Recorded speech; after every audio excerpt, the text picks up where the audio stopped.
Okay, we are recording on YouTube and internally both. All right, thank you.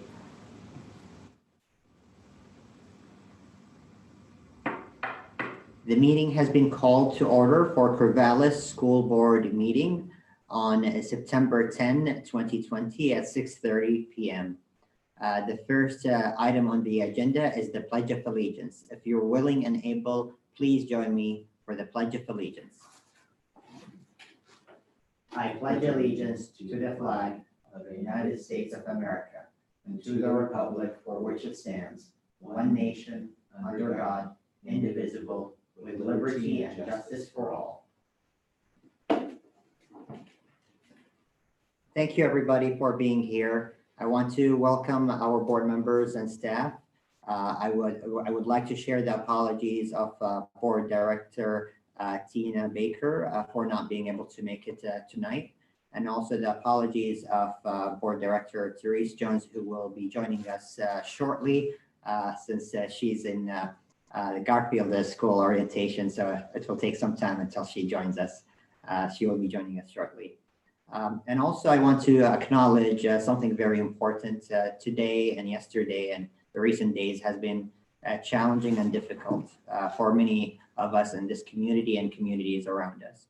So I want to thank our board members for their service and being here at this time. It's really, your service is very valuable.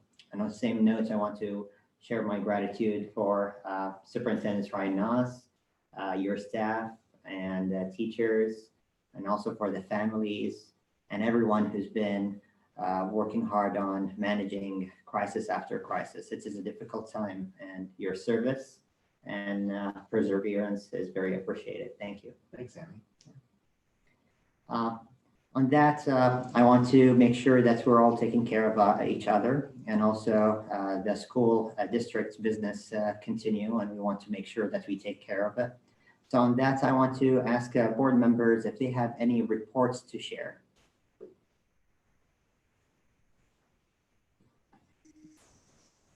And as a reminder for board members, please use the raise hand tool so I can see who's participating. I believe I saw Jay.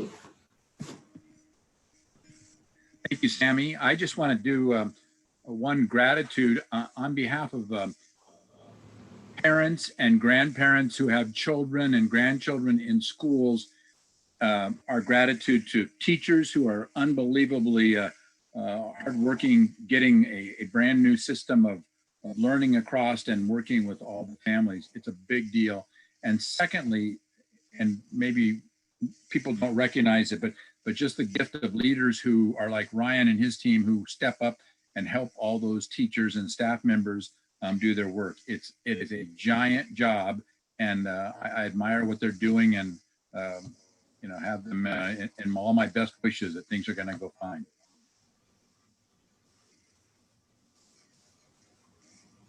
Any other board member reports?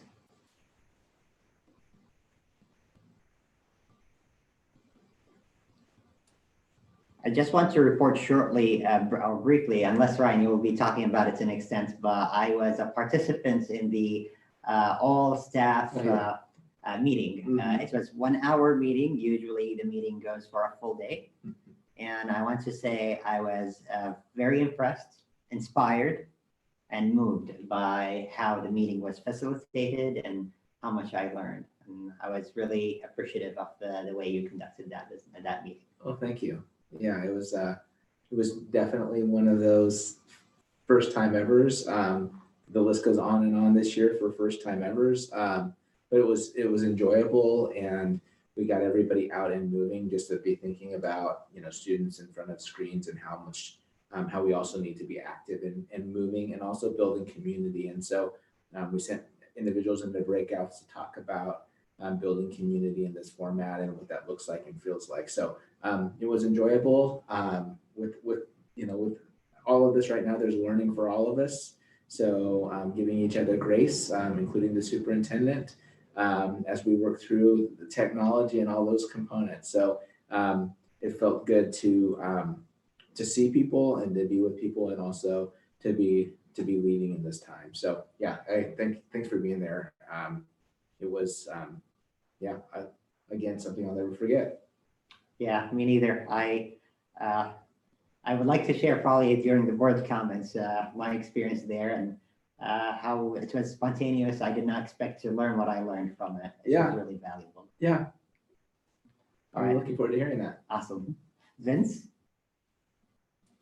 Sorry, I was accessing my notes from comments that are, for the end of the agenda, but we're making comments now. And I think expressing gratitude is really appropriate right now. And at the beginning of the meeting, it's good because more people get to hear it.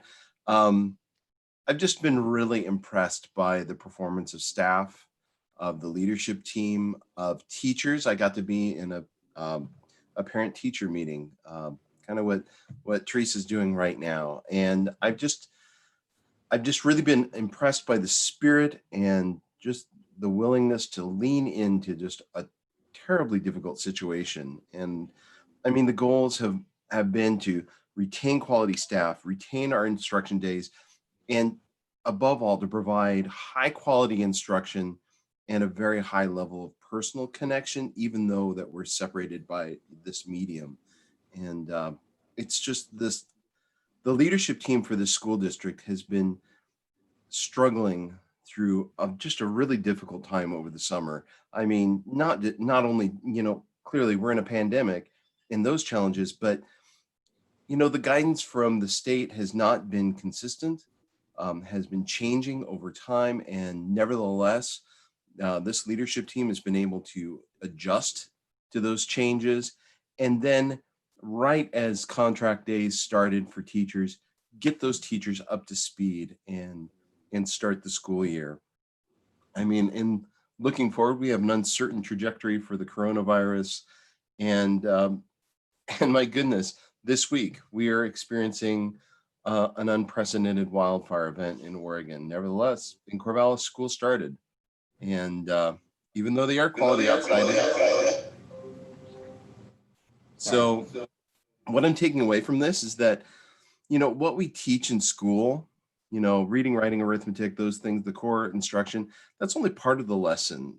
But the way that we go about teaching is just as important. And this school year, clearly it's not going to be perfect. It's going to be fraught with problems because we're facing really hard times.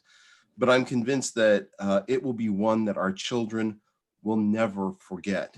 And so I just hope that the memory of this school year is a touchstone for them on how to care for each other and move forward in times when they're tough. So thank you to district leadership team and to all our educators, whether they're certified or classified, making education happen in our community. Thank you, Vince. Appreciate it. Sarah? And then Lou. Yeah, I also had notes for the end of the meeting, but since we're offering our appreciation now, I would like to join in, especially since there may be people who watch the beginning of the meeting and then decide they can't hold out to the end. So I also just immense appreciation to the teachers and staff and administrators and everyone who has worked, whether it was in their paid hours or unpaid hours over this summer to make school happen for our kids. I'm going to tell a story about my daughter without letting her know that I'm telling it, but Wednesday we were on, after the smoke blowing in Sunday and being stuck in the house for 2 days, getting up Wednesday morning to log in to class at 8:15. My 10-year-old was very resistant to getting ready and didn't want to brush her hair. And we were about to end up in one of those situations. And I said to her, it's the first day of school. We get dressed up and we brush our hair to show up on the first day of school. And it was like, oh, first day of school. I know how that works. And in like minutes, she had on a dress and her hair was brushed. And I felt like here we are in the middle of a pandemic with what feels like an apocalypse happening around us. And when we talk about the first day of school, this bit of normalcy and like, oh, I know how this is something I know. This is something I'm familiar with. This is something I can do. clicked in, and this child who minutes before had been totally resistant was ready to sit down at her computer and engage with her class and speak Spanish. And you see friends that she hadn't seen all summer. And that the ability of teachers to come together and bring that little bit of normalcy into our lives in the middle of this crazy time really was kind of brought into high relief for me as a dean brushed her hair. So you all are doing heroes work for our kids, and we are so grateful. Thanks, Sarah. Lou? Yeah, same. I was going to say this at the end, but I am just incredibly appreciative to how much effort and love went into the getting ready for school this week by all the staff and administrators and everything. I have a house full, and everybody felt like they were ready to go, except for our own user error technology woes, but we got through those. And even that was like, there was a lot of support for that even. And so I just wanted to say like that really came through, that we wanted to make that the teachers and the staff really made sure the kids are ready, and it's so appreciated. And it also brought like this sense of joy that Sarah mentioned already. Like there's a lot going on in the world, and for them to have that to look forward to, even the night before as this clouds were, or the smoke, not the clouds, as the smoke was rolling in and stuff like that, it's like, well, this is still happening, so let's get ready. And so I wanted to appreciate that. And also I know that there's probably staff and administration that has family impacted by the fires, and even potential fellow board members. I know I do. And so just wanted to also express appreciation for all the care that still went in, knowing that some of you all probably have friends and family that have been impacted by the fires, or even that are impacted by the influx of people evacuating into town. And so thank you for your continued love to the kids in the community, despite everything. And know that we understand that you also have that life outside that you're facing, and maybe also under a little bit of stress too. So that was what I wanted to share. Thanks. Thank you, Lou. Appreciate it. Well, with that, any further comments or reports from board members? And now I want to thank you all for mentioning what you mentioned. It's really important for us to show our gratitude and message of hope when we look into our kids and look into what we want to do and how we will persevere.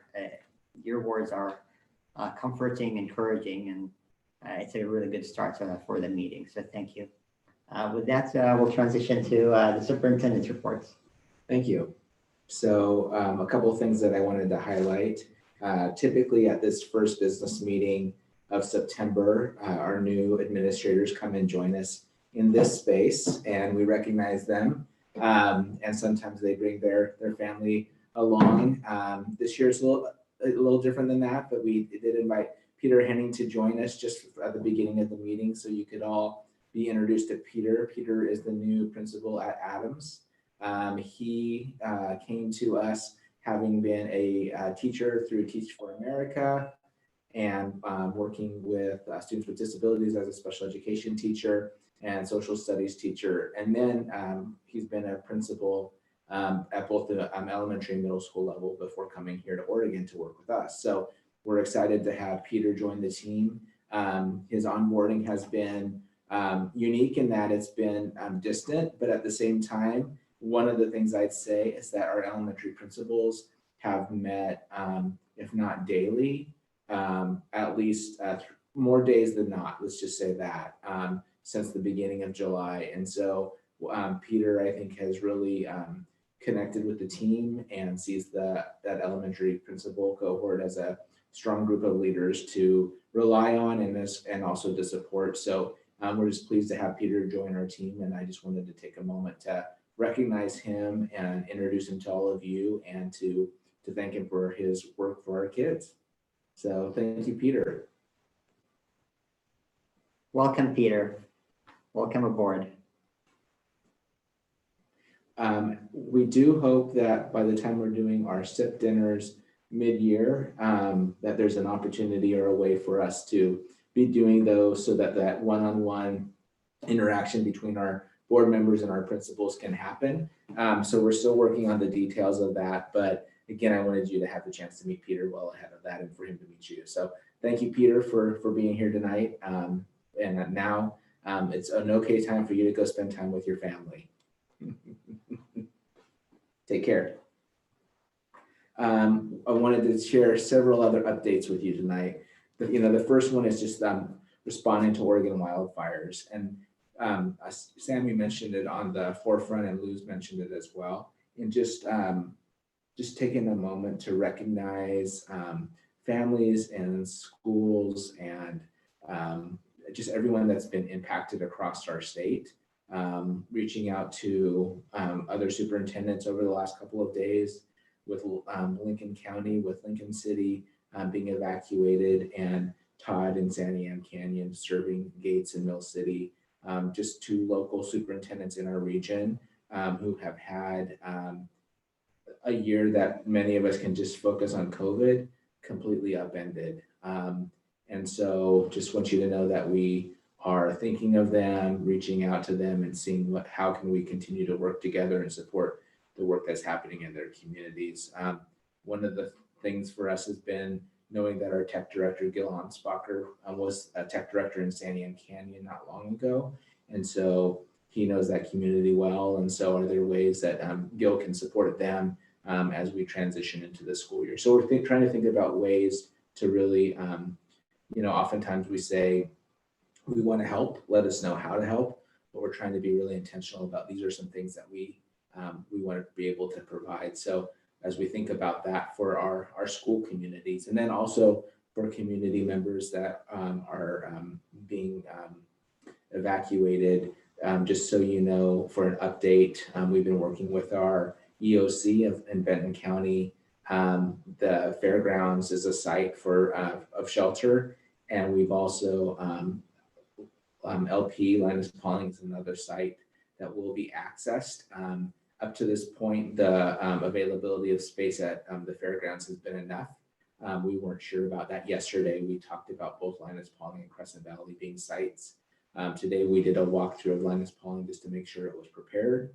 And we will continue to work with the EOC throughout the weekend and coming days. In case that space is needed, it's ready to be utilized. And also our food service department is helping to prepare 3 meals a day for those families that are at Benton County, those individuals. And then again, if LP opens up, we would be providing the same services there. So really important for us to do what we can in these challenging times for other Oregonians across the state. So just wanted to give you that update. I know that you'd anticipated we'd have some spaces available and in use, but up to this point, they're available and not yet in use, but it's still an option for the EOC.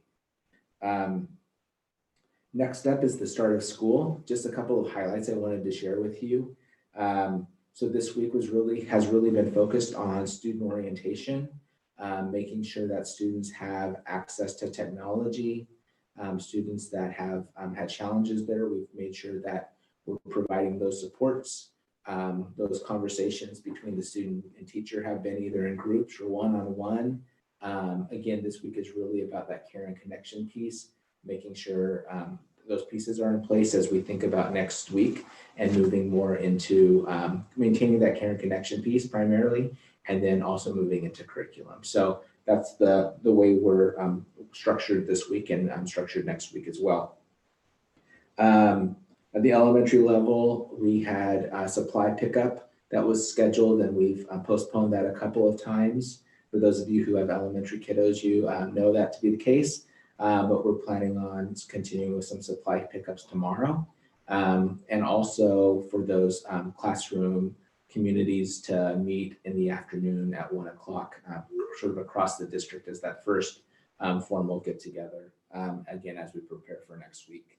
At the secondary level, implementing Canvas and a new learning management system has been a big lift, but it's also been really positive.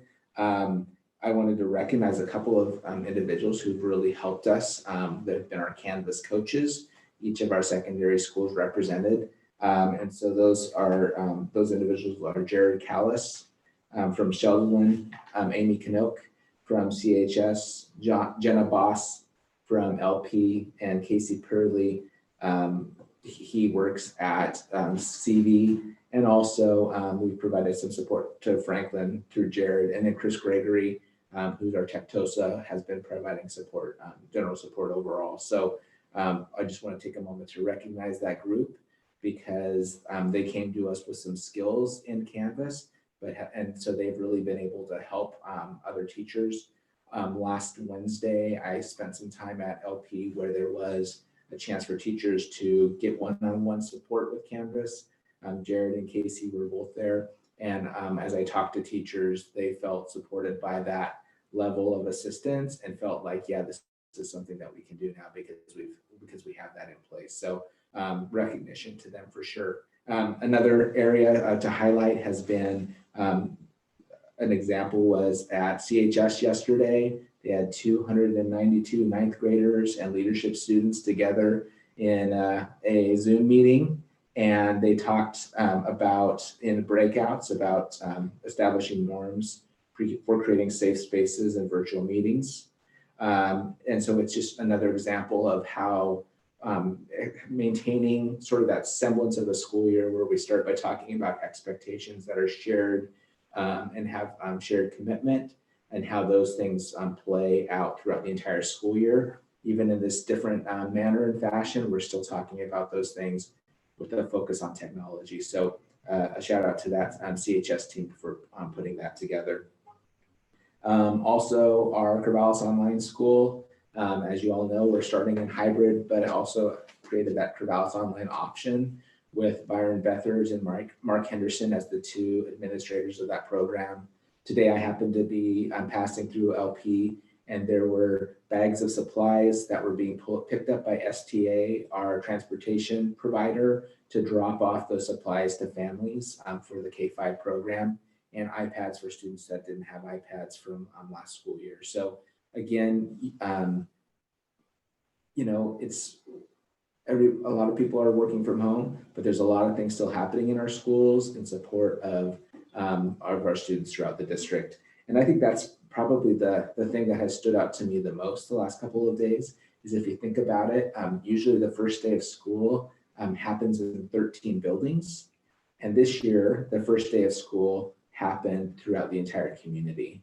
It happened in each one of your dining rooms or bedrooms, or just kind of throughout the community. And so it's definitely has a different feel and vibe, but it also gives all of you sort of a window into what the first week of school actually looks like, and all the things and wrinkles and bugs that we work through to make this school year successful.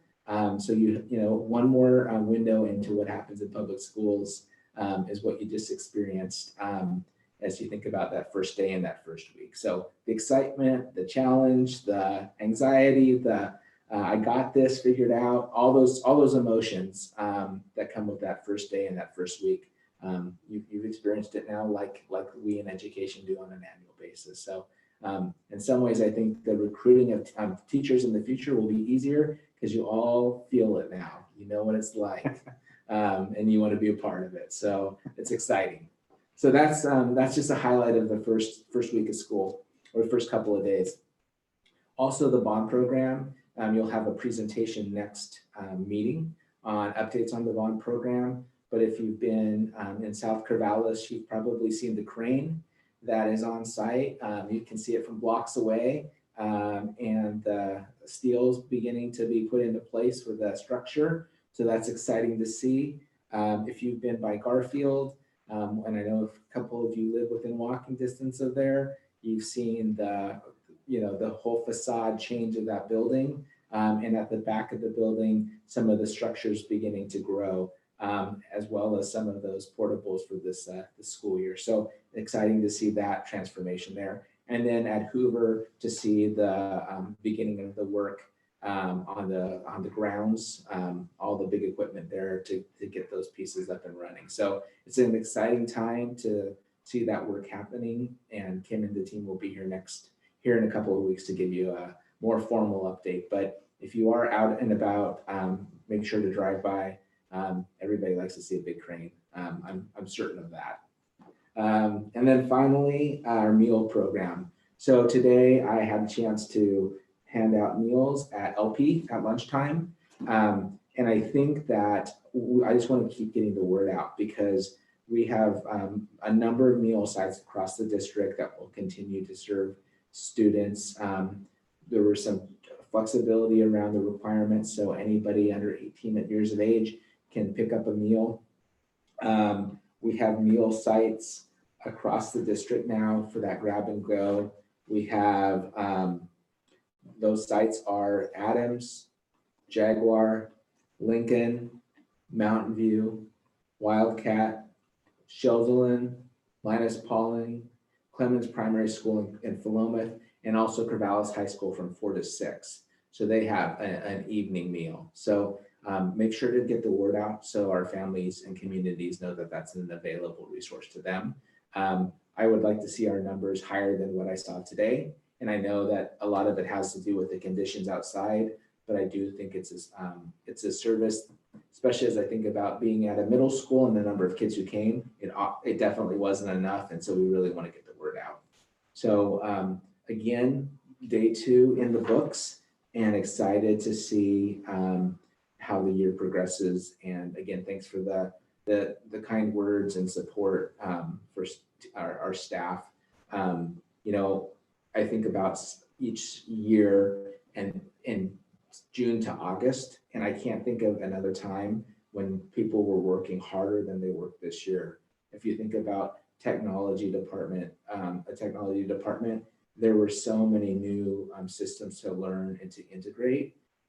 It's okay to say this is a system we need, but making sure that it is integrates with everything else that's happening is a challenge. So a big shout out to that team, to our facilities department, all the work that they've done to put up plexiglass and make sure that there's safety considerations in place. Everything from doorbells to get into individual sites to making sure that there's contract tracing logs when you get into the school. So those kinds of things. To food service who've continued to provide meals, and to our teachers who have, and classified staff who've just really jumped in and are excited to see our kids and to see those things back in place, that structure for families. So we're really excited and proud to see that happening. So anyhow, I just can't say enough about how proud I am of the team and the work that's been underway to make this a successful start of the school year. So that's my superintendent report. And with that, I'm going to turn it back to Sammy. Thanks, Ryan. Do we have any questions or comments for Ryan? And I can see one from Therese. Sorry, I was muted.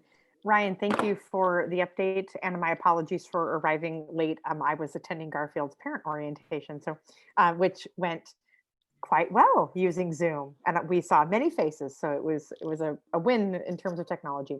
You mentioned that Corvallis High School has evening meals and the other schools are having lunch. Is it possible for families to pick up at both locations and get a lunch and a dinner? Yep, absolutely. Okay, thank you. Since we're talking about the meals program, under 18 of age, or also our students who are in the WINGS program, Yep. Mhm. as well, they qualify. Yeah, just like our summer meal program. Beautiful. Thank you. Yeah. Sarah.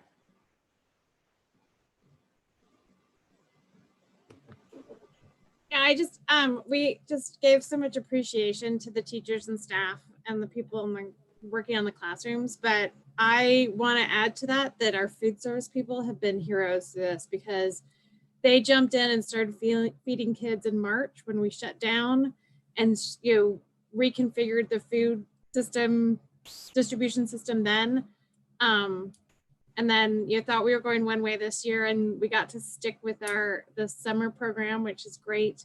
And now to jump in and help feed evacuees, that's tremendous work. And so I'm also extremely grateful for those people who are taking care of our community. So thank you. Thank you, Sarah. Teresa, I see your hands up. I'll go to Lou and then come back to you unless it was from before. Lou? Yeah, I just had a question about the food for evacuees. Or is that at the fairgrounds though? Or at the mill sites? I think that was a little bit, I didn't quite catch that part.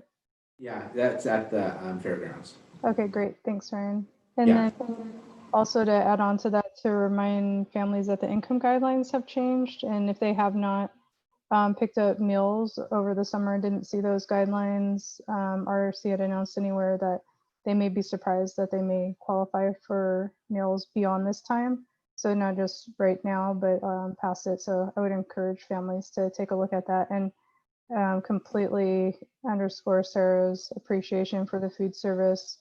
That has been something my youngest has been super excited about, a surprise of not knowing what the lunch was going to be.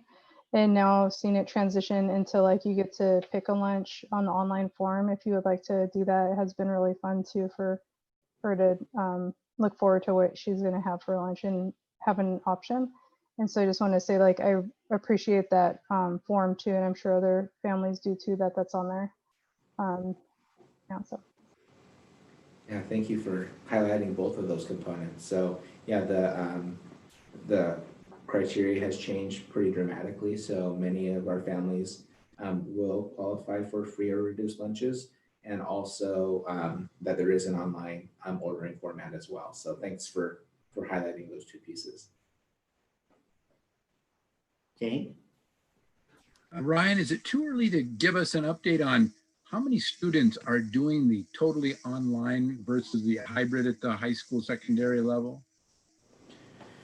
I don't know the numbers off the top of my head, Jay, broken out by level, but we have about 800 students that are participating in Corvallis Online, K through 12. I don't have those numbers in front of me. I can look them up, but that's just gives you a sense of how many, generally speaking, are involved. And it's fairly consistent by grade level, I would say. Thank you. Sarah? Yeah, I just, since we were just talking about the form and the online form for lunch, I just want to make sure that if anybody's watching this, they realize that even if you don't fill out the form, you can still pick up a meal. So don't feel like you have, it's great if you can do the form because the food service people know how many of each meal to make, but they have extra. And so if you don't fill out the form, please still come get your meal. Awesome. Wonderful. Jay, you have follow-up questions? You're good? Awesome. Ryan, thank you. Really, I have deep gratitude for everything you're doing and your team is doing. I want to highlight their most recent work. All of it is most recent, but on my mind is really stepping up for the evacuees. I happen to be in my personal capacity yesterday all day and today for 6 hours with the evacuees, and their stories break my heart. Those are our families right now.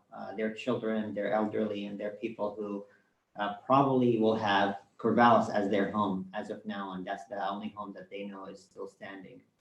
So being there for them is our duty, it's our responsibility. And the district stepped up to that responsibility very well and very quick in a way that's phenomenal. So thank you, really deep gratitude that you're working on this. And I think that shows and it reflects the values of Corvallis community. We hear from the community members wanting to volunteer, wanting to donate, and really knowing that a district that serves them is also supporting in a way that's most effective is also very valuable. And I want to take that chance if anyone is interested in volunteering or donating. The only place to do that for individuals is on the Benson County website. So go to Benson County website and they have Benson County wildfireresponse.recovers.org, and that's where they can help.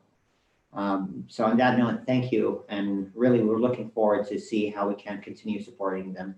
Yeah, and just to add, so Karen Sealander is in charge of risk management for the district, and she's been really serving as our liaison to the EOC since the pandemic started.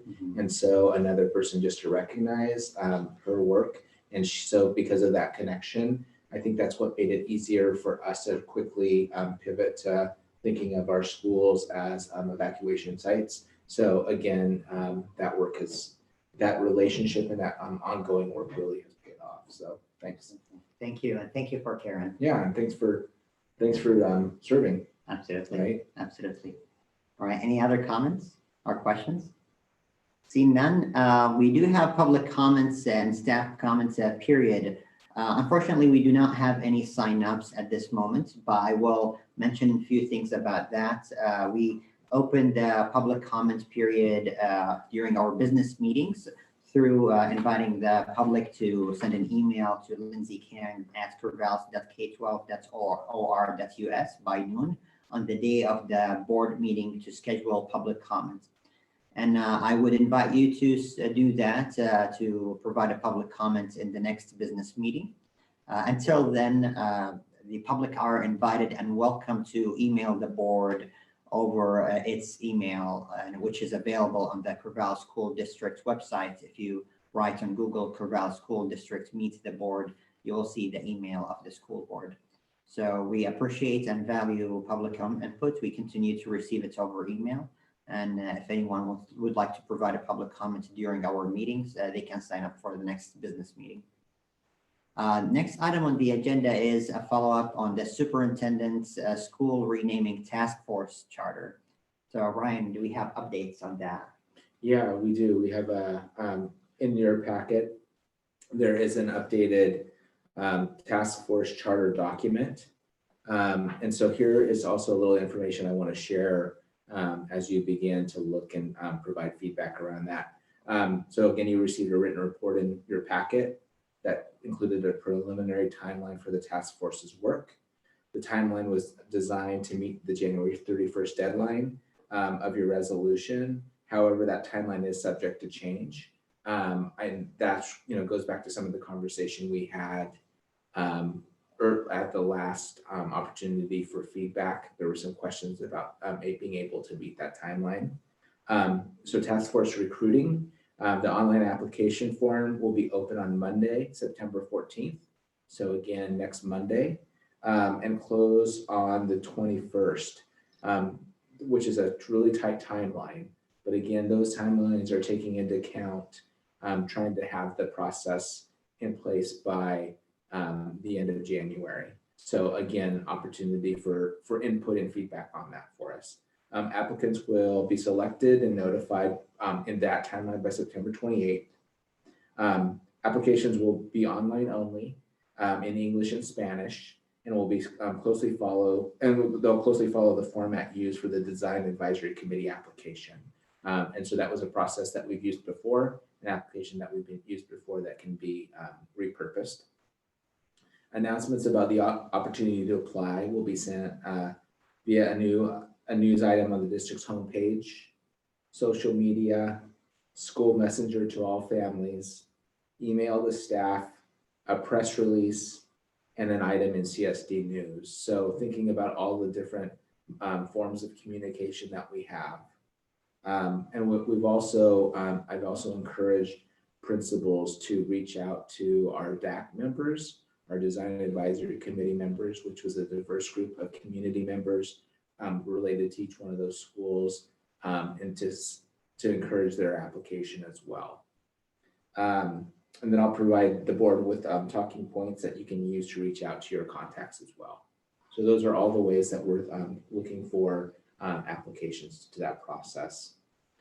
In terms of public input, there will be 2 public input periods, and comments can be sent at any time to an email provided on the task force webpage, which will be coming up.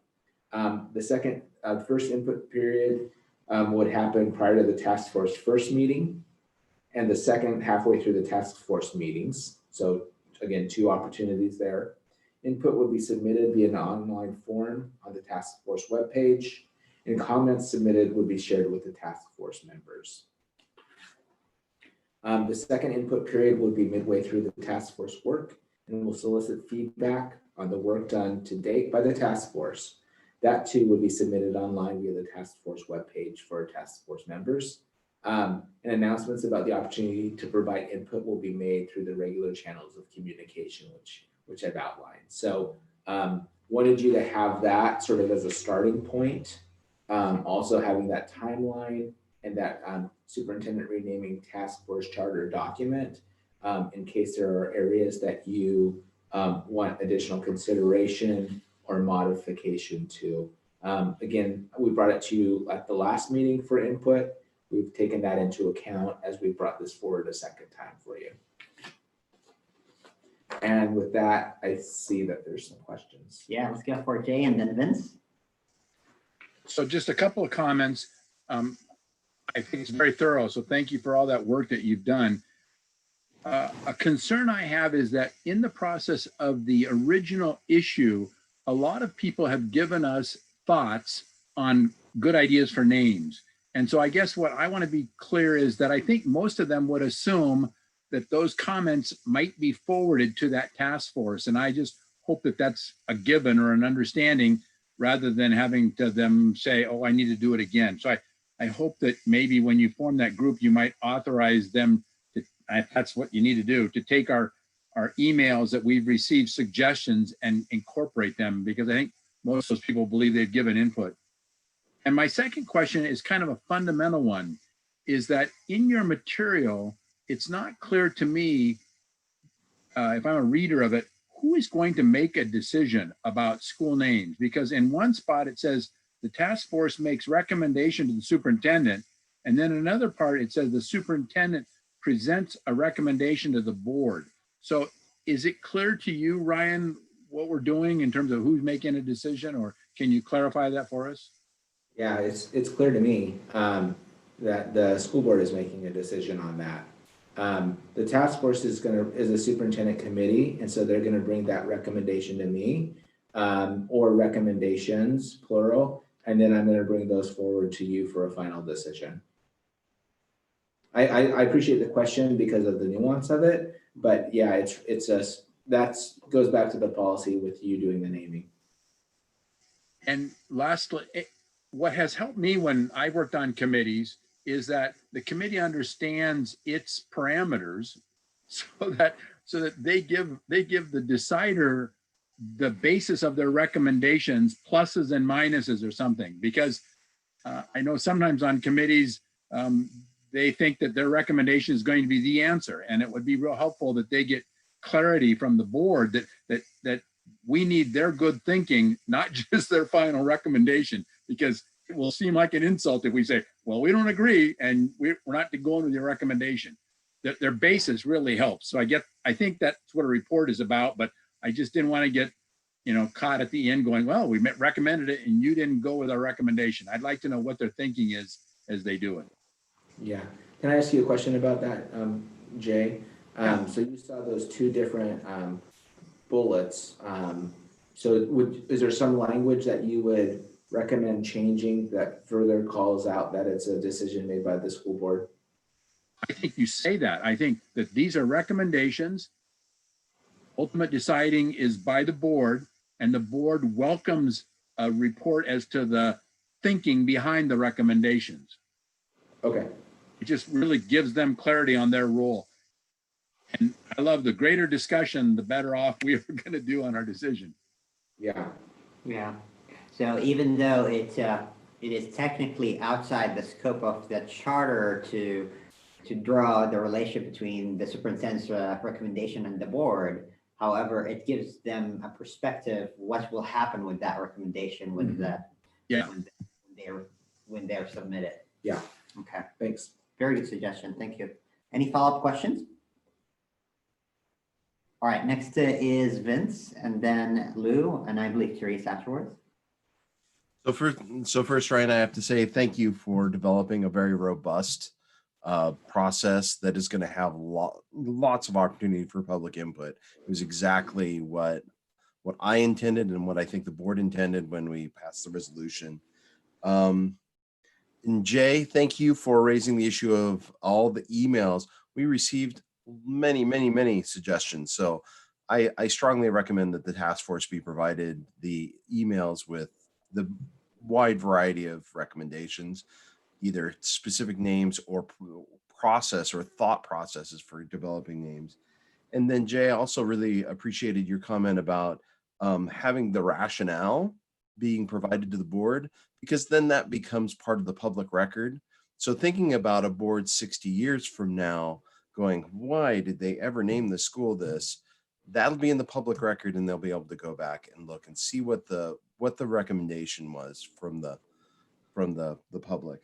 So Ryan, I appreciate that you want to wrap this process up by the end of the year, but I have some concerns, and I know I'm stepping across a line here into your realm, but I have some concerns about staff time. Your staff is working very hard right now, and they're going to continue to work hard under the current conditions. And I just want you to know, at least for me personally, that I think that you should be able to flex the time you need to ensure that your staff have the space to provide, robust instruction and good care to our kids, and that this process can unfold over a longer time period. And I'm not going to be dissatisfied with that. And then I'll end with my one question for you, and that is, where do you see student voice appearing in this process?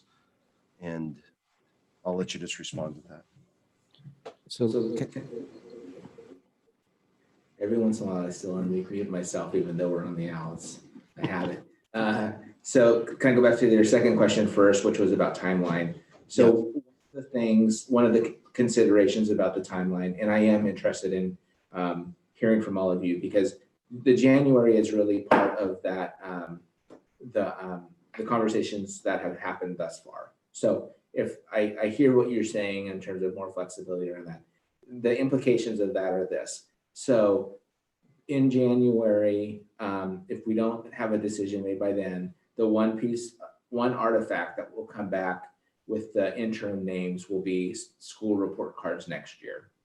Not individual student report cards, but school report cards. So if we don't have that by January at some point, they'll come back as Jaguar, Husky, and Wildcat Elementary. So that's that. The other thing is that we've also listed all of the different implications in terms of systems where the names come up.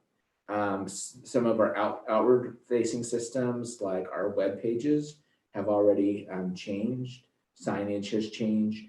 But I think that realistically, that process will take us about 6 months to make all of those changes, as you think about things like books in libraries and URLs, and there's a lot of pieces there. And so those are things that I just, again, want to maintain, kind of clarify expectation that once that name is changed, there will still be things that will take us some time to modify and rename. So just understanding that piece.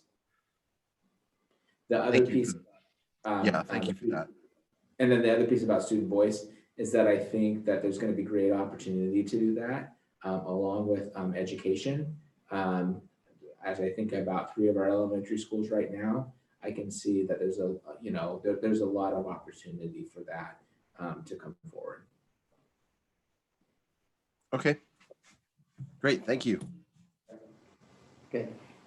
Next up is Lou.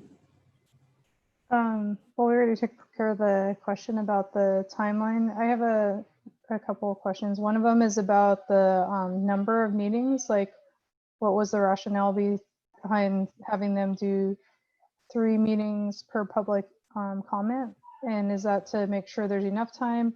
And if they don't have anything to meet about, say, by the 3rd meeting, like if they're done meeting and discussing the public comments and suggestions, would they just cancel that meeting? Does that make sense? Or is it something set in stone where they have to have 6 meetings? I just wanted to see if there's flexibility with that. And also, what if they needed a 4th meeting? Is there flexibility with that? Yeah, so 2 things I've tried to do, or include in this, and one of them is that down at the bottom, the sunset clause. The task force will sunset after submitting its recommendations for new names for the schools formerly known as Hoover, Jefferson, and Wilson, and as needed upon recommending new names for other schools or buildings in the district. So that language was really sort of meant to bridge that if it needs to continue, if it needs to expand beyond that deadline. So again, that is subject to change. I do anticipate that we will need at least that number of meetings, if not more, just because of the level of community interest in this topic. There have been times, you know what, actually, I can't think of a superintendent task force where we didn't use all the meetings, if not add meetings, since, and this is my 5th year, so I can't remember that happening. But if it were to, I think that it was at the consensus of the group and we didn't need to have that final meeting, we wouldn't necessarily be required to. But again, I think that's based on consensus more than it is based on managerial factors or operational factors. Okay, I just wanted to make sure there's flexibility both ways because, yeah, that way people knew too. And then the other thing that I would recommend for mostly for people that are interested in being part of the task force, I don't know if this can be part of the advertisement for the applications, is to make sure they read the resolution for the their requirements around the name. That way it saves a lot of potential disappointment or work that people do that they didn't need to in case something is recommended that doesn't meet the criteria. So that would be a recommendation. And then I didn't see anything in the task force. I don't draft, or did I? I might have, I haven't looked at the for a minute, but was there something in here about working with the local tribes for that school name in particular? Because I know sometimes there's good intent, and then without buy-in from local tribal communities, it can, or without even like making sure that it was something that was appropriate. I've seen it happen in other instances where with really good intent, a name was one that was caused some confusion with local communities. And I just want to make sure we didn't do that. So to your first question, right at the top of the school renaming task force charter, it says pursuant to that school board resolution number. And so that's where we're going to start. So in terms of understanding and expectation, this document, this charter is really meant to be a roadmap for us, but it's built based on our board policy on educational equity, our guiding principles, core values for educational design, and then that resolution. So those documents will be documents that we start with. I'm trying to remember, I know we've had conversations about local tribes, and I don't remember. I just don't think that it maybe that is in the language. Yeah, it's not super clear in there. And it might be something, one of the steps to present the ideas to the tribes, if anything, to make sure that just say a local language wasn't used inappropriately, or in the instance of like one of the buildings in town was using a name that they weren't fond of the building being used because it was a sacred site, like a community space on town. That had been long standing known as that. And so they asked them to change it when they approached the tribe, but they didn't reach out about it. It was more like, they were like, we wanted to make sure this was okay. And they're like, oh, thanks for asking, because it's not appropriate to use that name. So those are the kind of things I'm trying to avoid, like with really good intention, that something is used that shouldn't be. And so that might be something, even if it's in there, to reach out to their culture departments or something. As a suggestion, just as it's a step that doesn't get missed by the task force, or that they don't know it's not going to happen, I should say. Yeah. Thanks. And I'm happy to like connect you with folk over there too, Appreciate it. at both of them. Thank you. Yeah. Good feedback. Thank you. Any further comments or questions? Therese? Most of what I wanted to comment on has already been said, so I'll just raise the question around forwarding on the suggested names. So we had a conversation about this, about sharing emails a while back. And I'm just not clear. I know that our emails are part of public record, but I still am unclear as to whether or not people really understand when they email us that that information could be shared beyond the board. I don't see a disclaimer on the emails that states that. And so even though I don't think that this is a particularly controversial topic, I made a suggestion of a name to the school board, but I don't want anyone to know that. I do feel a little bit uncomfortable with presuming that people who emailed us don't care if the task force gets their contact information as part of the email. So what is there an alternative? Can we compile those names, or can we reach out to the individuals who made suggestions and ask them to make them directly to the committee so that it is routed through the proper channel of making a submission? And then lastly, can we please find some way to clarify with the community the scope of what could happen with emails that they send the board so that they can be judicious in what they put in the email, knowing who might have access to that? Because I don't know, with the names, I'm not sure, but we've seen some emails around this renaming process that I'm pretty sure a person would not have sent if they thought it was going to be something that was going to become public record and just anyone could read it. Mhm. So a couple things about that. One is that, they emails to the board are typically public record. So there are, a few exceptions around FERPA and HIPAA potentially, but primarily they're public records. The challenge for us honestly becomes the scope and the amount of time for staff to pull all of that together. And so when we get public requests, public record requests, we have to look at the staff time associated with and the cost of staff time to pull all that together. And in this case, we're talking hundreds of emails, right? So I heard Jay, and I've been thinking about it, and I'm trying to think about, is there a way to do that in a kind of a succinct fashion? Because I hear Jay say somebody thinks that they've already made a recommendation, and so what I don't want to have happen is I don't want it to get lost in that volume of emails that we receive. How do we make sure that those pieces don't get set aside? So I'm still trying to think of what's a clear solution for that, recognizing the need to do that. So I know I'm not exactly answering your question, Therese, because I'm still trying to come up with what's the best solution and scenario to do it. But I recognize the need for that. I'll add something, and then I'll go to Lou, and I think I see Jay, your hands up maybe.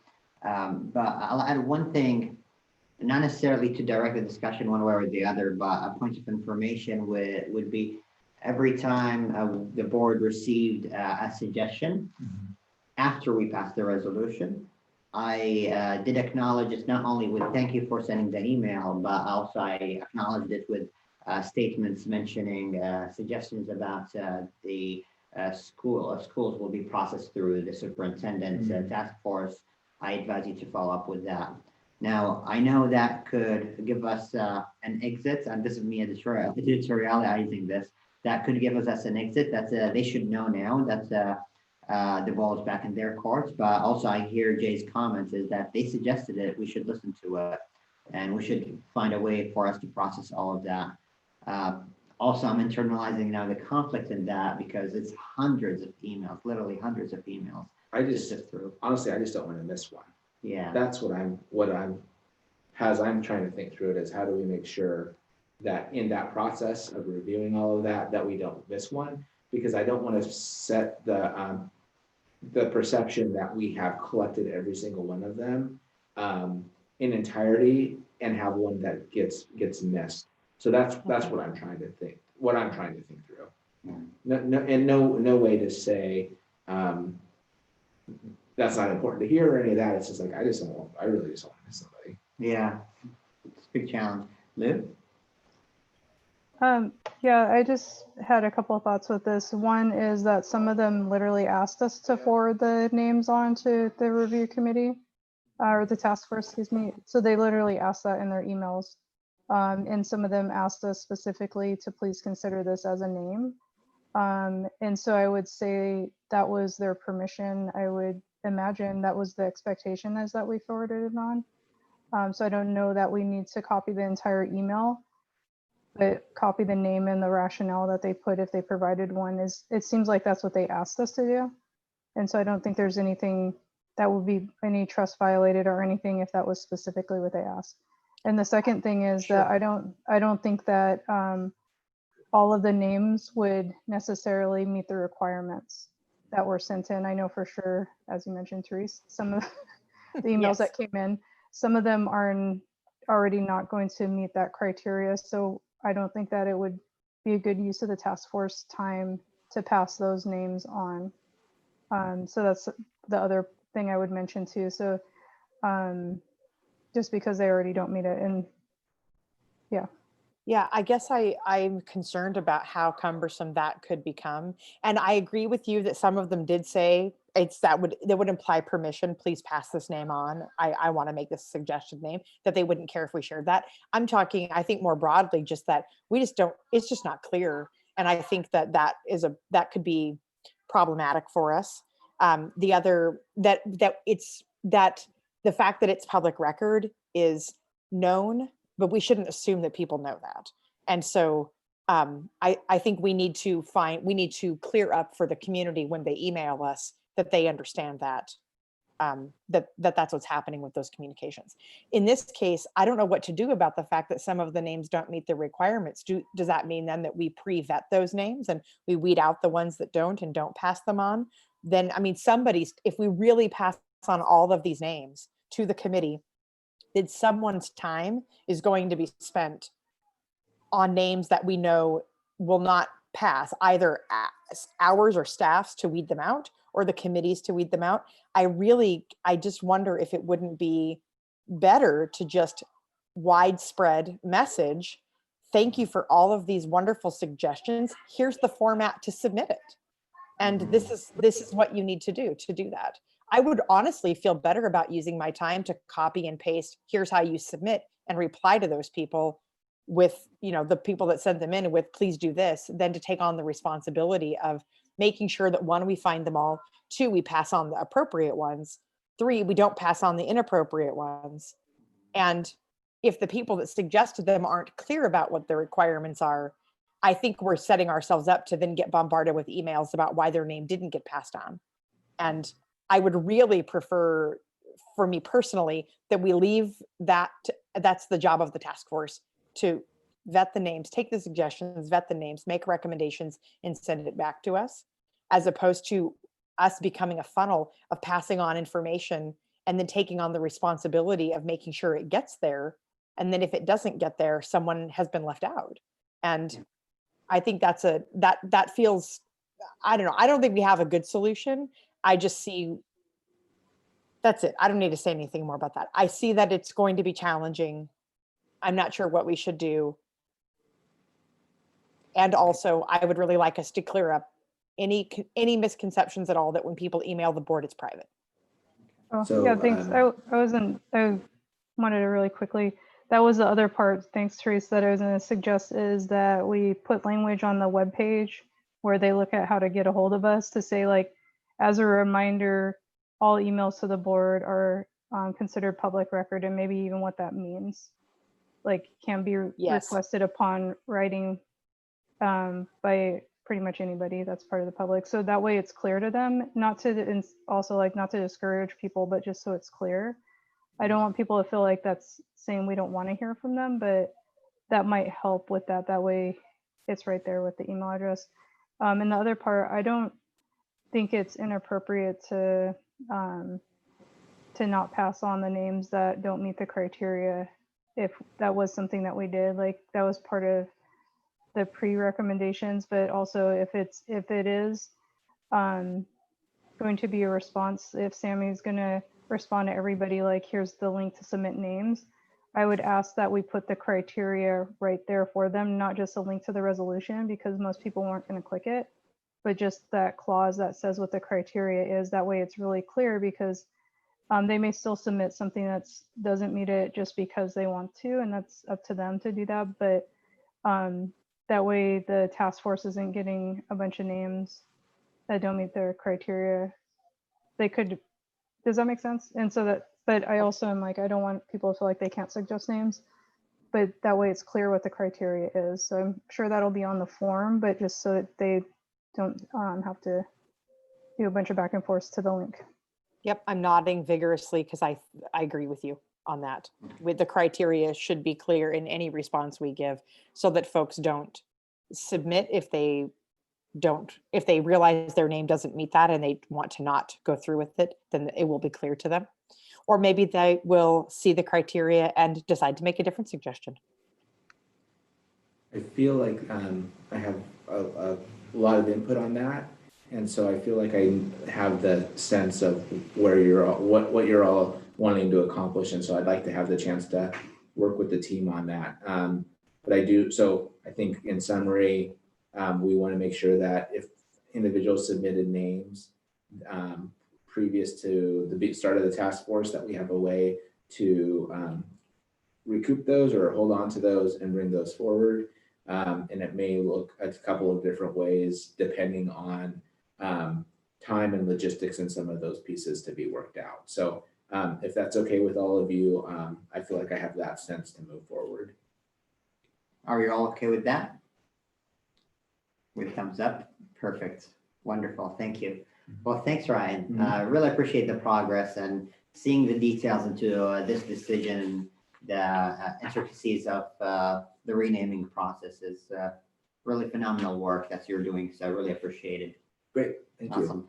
All right, next thing on the items, unless there's last minute comments, perfect. So next thing on the item is the school district calendar. Seems to be that we have some changes and updates on the calendar. So Ryan, would you like to present those to us? We do, and actually Linda Gregory is going to be presenting those to you in just a minute. These changes came about through conversations with our teachers, understanding changes based on COVID, based on having different classes, different semesters at the high school, and trying to create more consistency and conformity across levels for families. So with those things in mind, that's where this recommendation is coming from. So with that, I'm going to turn it over to Rinda. Well, I don't have anything to add. Good evening to everybody. That is the point that I would want to clarify, or would have wanted to clarify, is that our teachers were a part of the conversation to land on the newly proposed dates of alignment for conferences. So I will pause and see if there are any questions. Do we have any questions from board members? Raise your virtual hand.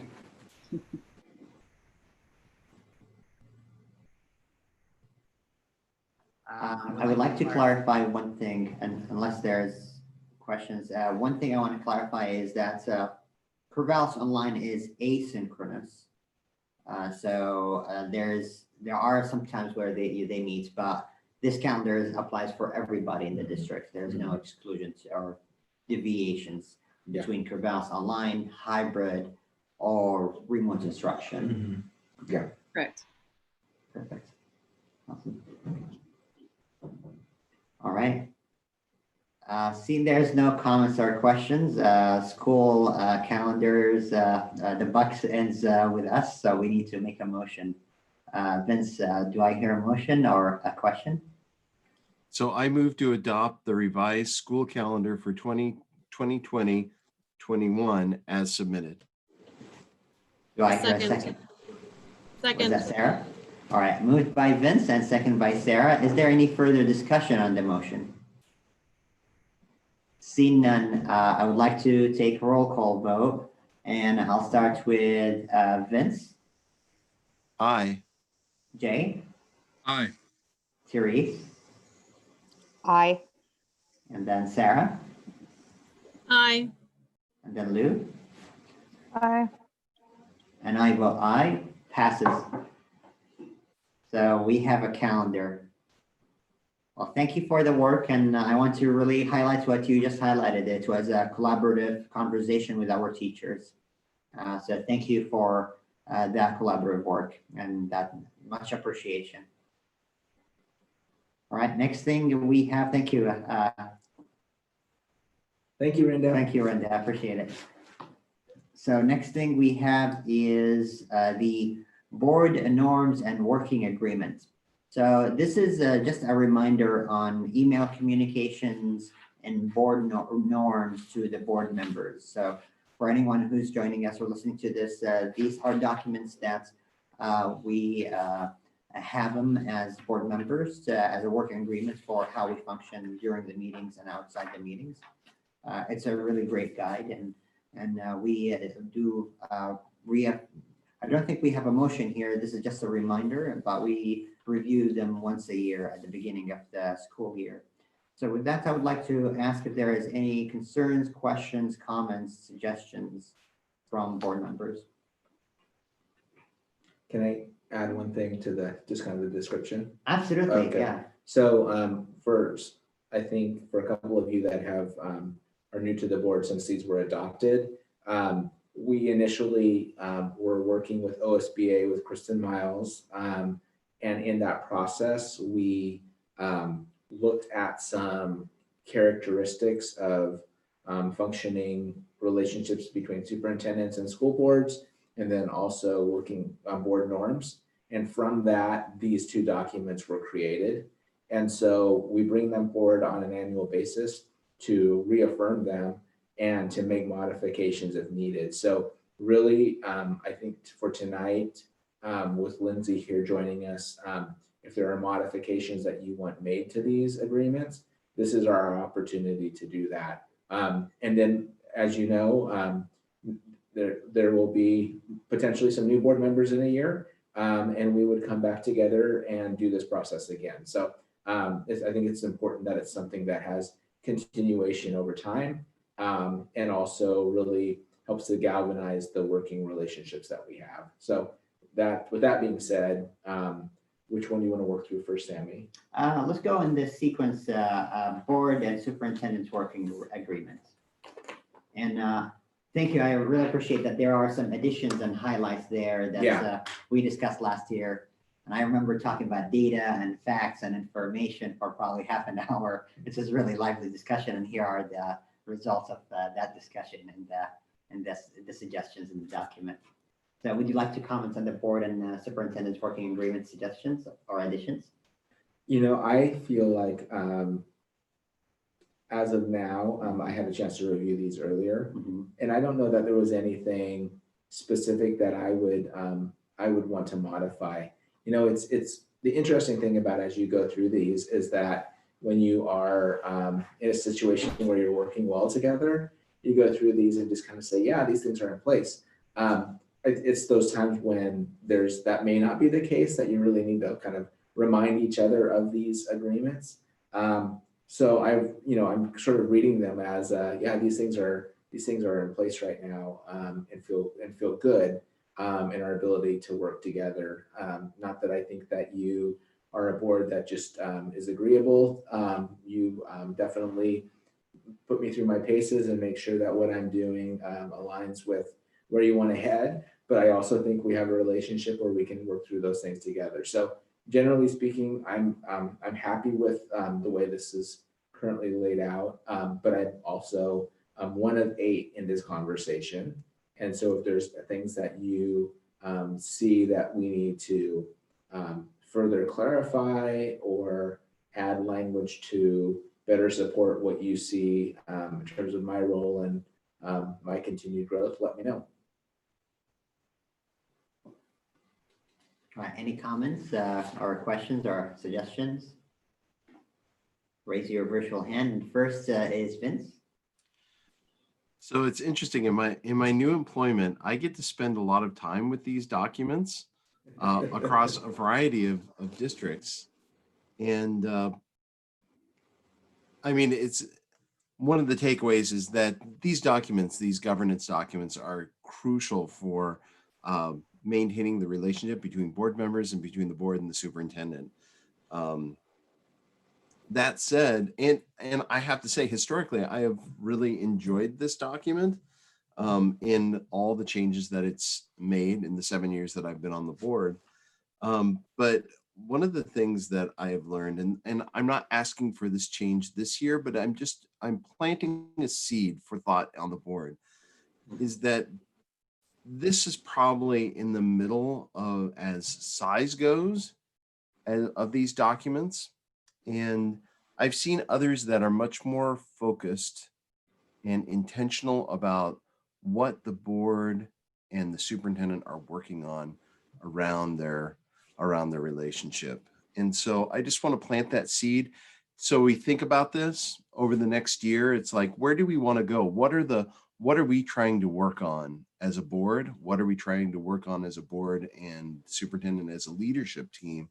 And consider making this a more compact and parsimonious document, maybe in the next year. That said, one of the things that I really enjoyed going back and remembering that discussion about data and how we're going to express our progress through quantitative and qualitative information. I remember that conversation and fondly remembered it. And while this sentence is a little pedantic, I think it really reflects the culture of our board. Absolutely. Anyway, I really appreciate this document as it appears here. I think it's very effective. I have seen it is aligned. I can say now with confidence that it's aligned to policy, and it's quite good and very effective, and we should keep it close at hand. So I wouldn't recommend any changes, or there's no changes that I would like to see, at least this year. Okay.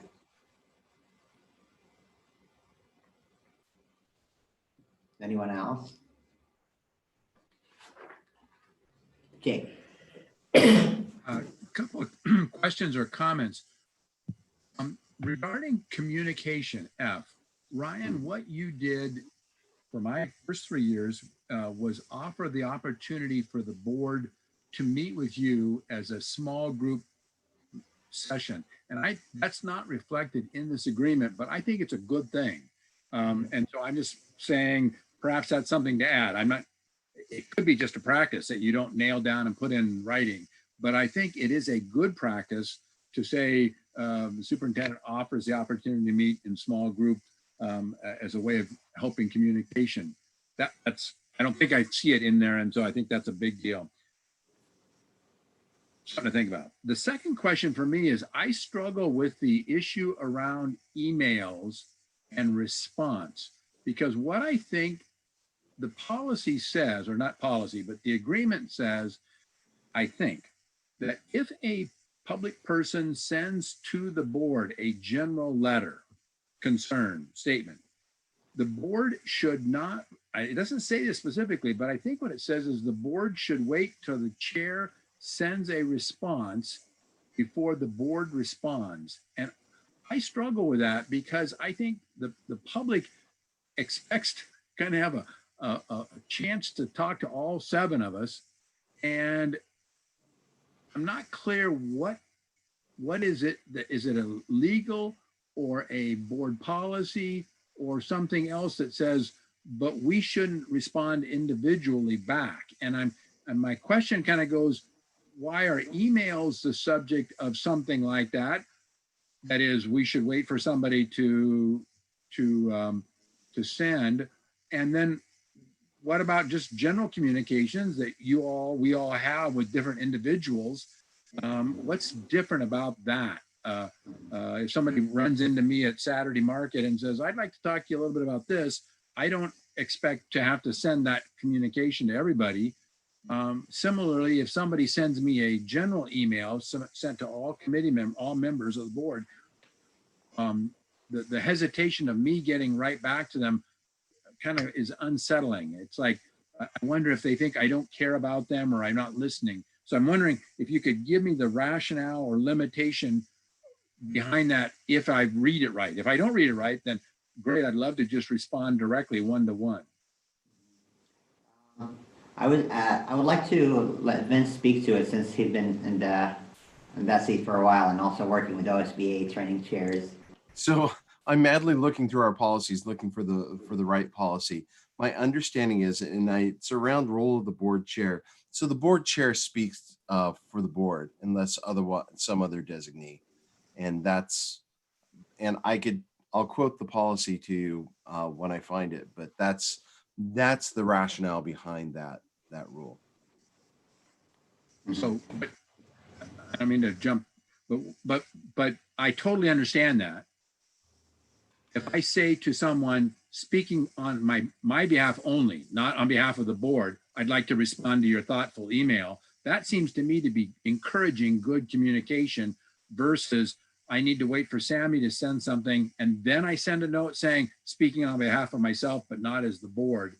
I just want to know what's the limitation or the reasoning behind that kind of, I'll call it pecking order or request for some sort of standard of communication. Okay. Vince, would you like to respond, and then I'll go to Lou? Yeah, I mean, that's a situation where when a member of the public sends a correspondence to the board as a whole, when they're addressing us as a whole board, it's appropriate for our designee, the person who we have tasked with representing us as a whole board, to respond first. And that's the reason for that protocol, because that person is speaking to the whole board. We're not a group of individuals. We're a board. We're a single governing unit. And that's what they're actually talking to. They're talking to the governing body, not Sammy or you or me or anybody else. So does that make sense? That No, if I have access as a public member to 7 board members' emails and I type them individually at the top of an email, I'm expecting, maybe that's the distinction I didn't see in terms of the address, because So if that- I have, go ahead. So in that situation, Jay, then you are within protocol to respond individually, because you don't know that it's been sent to other people. And this happened to the board recently, and we had someone email all of us. And so you're free to respond to that because they emailed you directly, Jay Conroy, director in position, I forget what your position, or they sent it to me, Vince Adams, in position 4. So we are free within the protocol to respond back to that constituent. It's that said, it's not good form on the part of the public. If you want to address the board, then address the board. And don't try to go around and reach out to each person individually. Now, most of the time that happens unwittingly. People just do it that way because it's 7 individuals. We're just going to send it to the 7 individual emails. Mhm. But some people try to go around the protocol of the board chair responding, and then that protocol of just speaking to the governing body rather than individual board members. My last comment would be when I address the Oregon House of Representatives representative from my area, I don't send a general letter to the House. If I've got a general concern, I send it to my representative. Right. And If so I I may guess, Sorry, Jay, if I may interrupt, I apologize for interrupting, but a good analogy for that, let's say if you send an email to the House Committee on Education, hashtag, rather than sending it to your own representative or senator. And when that email when that address or message is received by the committee, whether it is a hashtag committee or whether it is the 7 or 6 members, I think that would be a better analogy, probably. Does that make sense? sort of, my last comment, I promise, is that, but what our policy right now, not policy, agreement says is that, but as soon as you, Sammy, because you're doing a great job of sending responses to all these emails. As soon as you send a note to them, then I think our agreement says we as individuals can talk to that person individually. And so I haven't yet understood an explanation for why a 2-day wait or a 3-day wait, because you're just swamped, is critical. If I throw in at the beginning, I don't speak for the whole board, I want to respond to your email. I just want to be clear and try to do the right thing. So just clarification there, understanding what the difference is. Got it. Thank you. Lou and Sarah and then Therese. I just was going to see if this is to help clarify, is this how it works? So that way it's clear for the public too, is that we get an email to the board address, and Sammy is responding as the official response from the board as a whole. And so that's the official position of the board. That's the official information of, as a governing body, as an entire board, as a body, that is the stance that we have. And it has all the information they're going to need, because Sammy usually puts all the links, all the info they need. That may clear up questions, back and forth questions. This is how I've been seeing it happen, is that may clear up a lot of confusion or potential questions that they are going to ask us individually in that initial email, because it's already outlined in here. This is why this decision was made. Here it is. Here's for more information, rather than them asking us individually and us saying, yeah, it's like that. And then, well, do you know where I can get more information? And then we're like, yeah, here's the link. And then we're like, okay, well, was it decided? Oh, here's the link to the YouTube. So that's how I've been seeing Sammy's emails, is it's helping create that pathway for the community members of having all the information about what they're asking before we respond as individuals, and creating less back and forth with us and them, and helping answer questions ahead of time, potentially. Is that kind of, Vince, is that kind of, is that how that works pretty much? Sorry, I was looking up policy, so Vince, just kidding. sorry, I wasn't paying attention. Okay, Sammy, is that how it works? Kind of. Yeah, I believe so. And just to, if you're okay, I'll lay out the whole thing. Yeah. Say average, not Joe, Miriam sends an email, and the chair will respond with the official statement, whether it is just acknowledging or informational acknowledgement.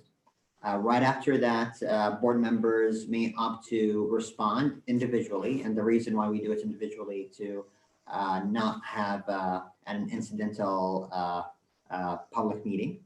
And if the board member chooses, after they reply to that, to Miriam, say, I want to forward my response as board member J or Therese, etc., they can forward that to the board for informational purposes. So we don't deliberate among each other, and we get to know what each board had responded if they choose to.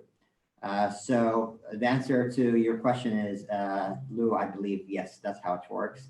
And I just want to say what happens next. I understand from Jay, his concern was, what about if the individual board member want to respond individually before the official or the chair acknowledgement? Do you want to add anything, Lou, or ask more questions? Awesome. So next, Sarah. Okay, go ahead, Vince. No, I found the policy and we don't have it. So it's policy BCB, board officers, and we don't have a policy on what our board officers will do. So I would recommend that we take up that policy sometime this year. If Erica is listening, or Ryan, if you can pass that to Erica. She's listening. Okay.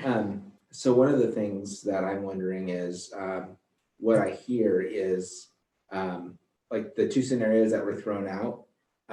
It almost feels like if there was an example of both, that would be helpful. So, because what I hear is when the board receives communication from the community, and that is fairly broad, right? It could be a phone call, it could be a grocery store conversation, it could be a formal email. So if we just said something added something that says, an example being schoolboard@corvallis.k12.or.us.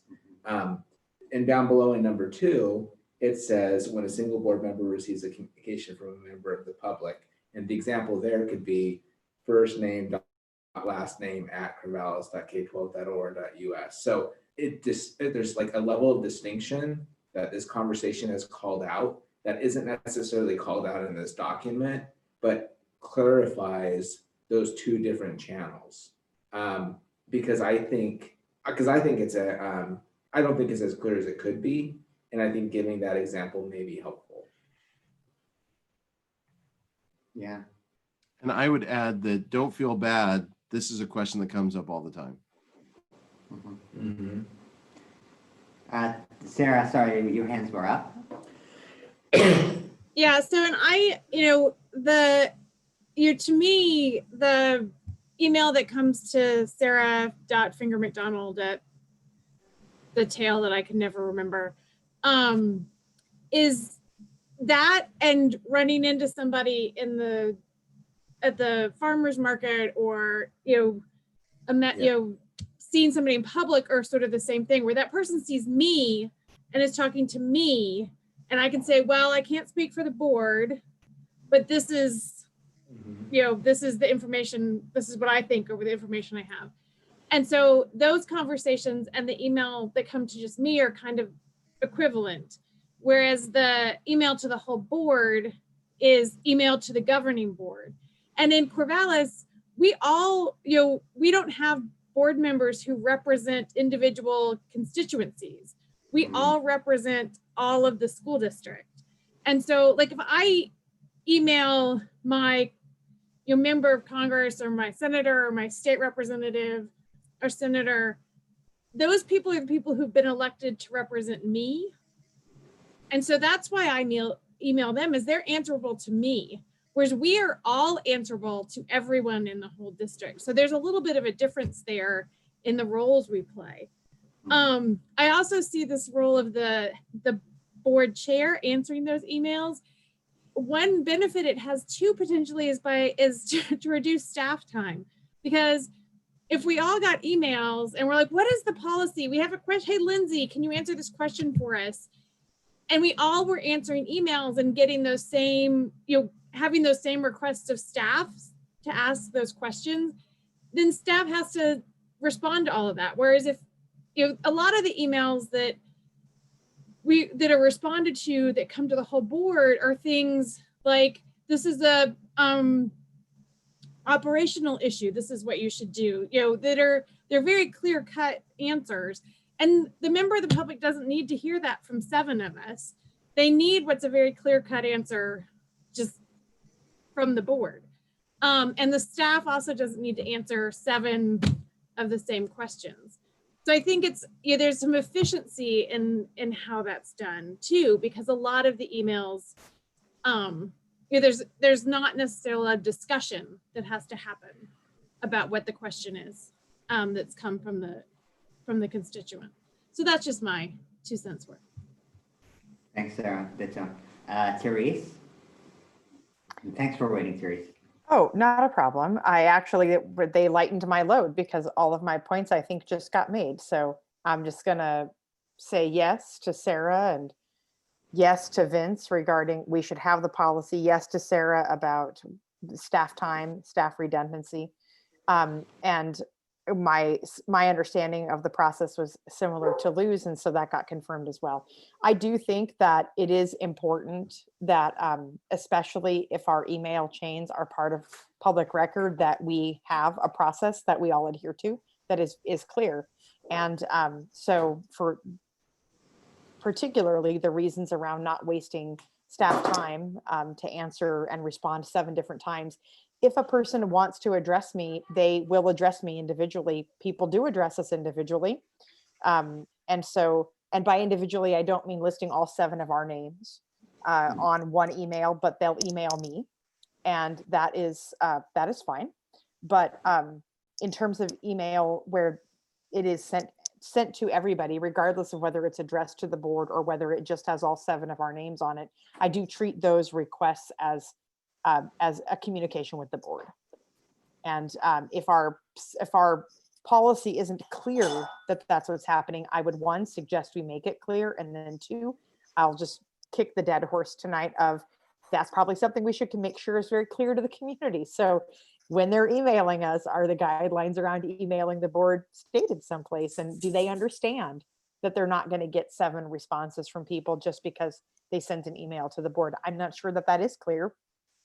Sometimes people have inquired about why they don't get responses to things other than from Sammy. I think that it's possible that that isn't clear to people, that when you email the board, we have a person who is for whom board communications are sent through. So I don't know, maybe we need to not only make sure it's known that it's public record, but make sure they understand that if they want to talk to one of us, they need to email one of us. Thank you, Therese. If I may follow up on the last thing you've mentioned, I'm looking at F1, where there's a statement language that the chair uses in the signature when responding to a community. And it does say everything we talked about, with the exception of what you mentioned, does not explicitly say board members may opt into responding to you individually. It says the last sentence, the board chair will respond on behalf of the board. All board members receive communications that come from community and the response given by the board chair. Doesn't explicitly say, hey, you may hear after this email from other board members. And I want to actually send this as a question mark to all of you. Do you think that a follow-up sentence should be there about that, or is this clear enough? I mean, I'll just say that my intention isn't for us to add clarification that says each person might individually choose to email you. The clarification I would look for is one that says, if you want to hear from an individual board member, you need to email the individual board member to get so that they talk to you. When an email comes addressed to all of us, Sammy, and you reply and I don't have anything new to add to it, I'm not going to respond and add. I'm not going to add to the communication nothing. Right. Which is, if you have covered it, what I would be adding. I'm not going to just go, yeah, I mean, I'm not just going to give it a nod. Yeah, he's right. Or I agree with that.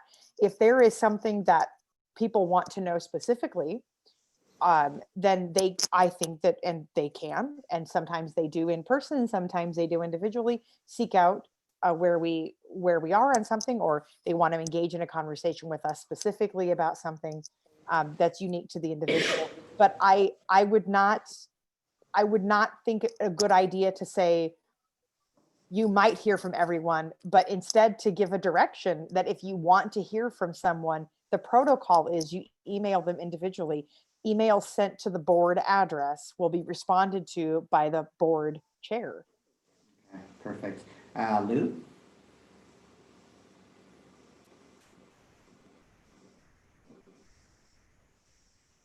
I can't hear you. I always press the wrong button. All right. I put my hand down instead of unmuting and think it was the same thing. Is that, I can't remember if it's on the webpage where it has communication with the board on that link, if it has something about that. I was gonna pull it up, but then I started looking at the document again. And that might be something we put in there if it's not, to have that process, like that Sammy, you respond on behalf, like basically what it says there on the footnote part of your email signature. That may need to go on there too. And just encourage people. You could say something to like, community is also encouraged to reach out to individual board members if they would like. Perfect. Yeah. Something like that. I think that would just help with clarity, and then it gets to all of it without having to add more language into the footnote. You know what I mean?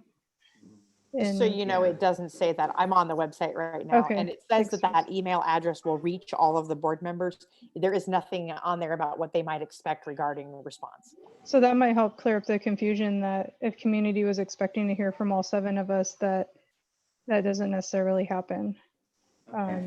And I don't think that community should not send it to the full board, because that way we're also hearing their voices. And I would say that just because we don't respond doesn't mean that we don't think about what they say during the meetings when we're discussing matters, or if we have questions that we ask Ryan or others, some of the staff, that we do read those and we do think about them and consider those emails as well. Just because we don't respond doesn't mean we don't care.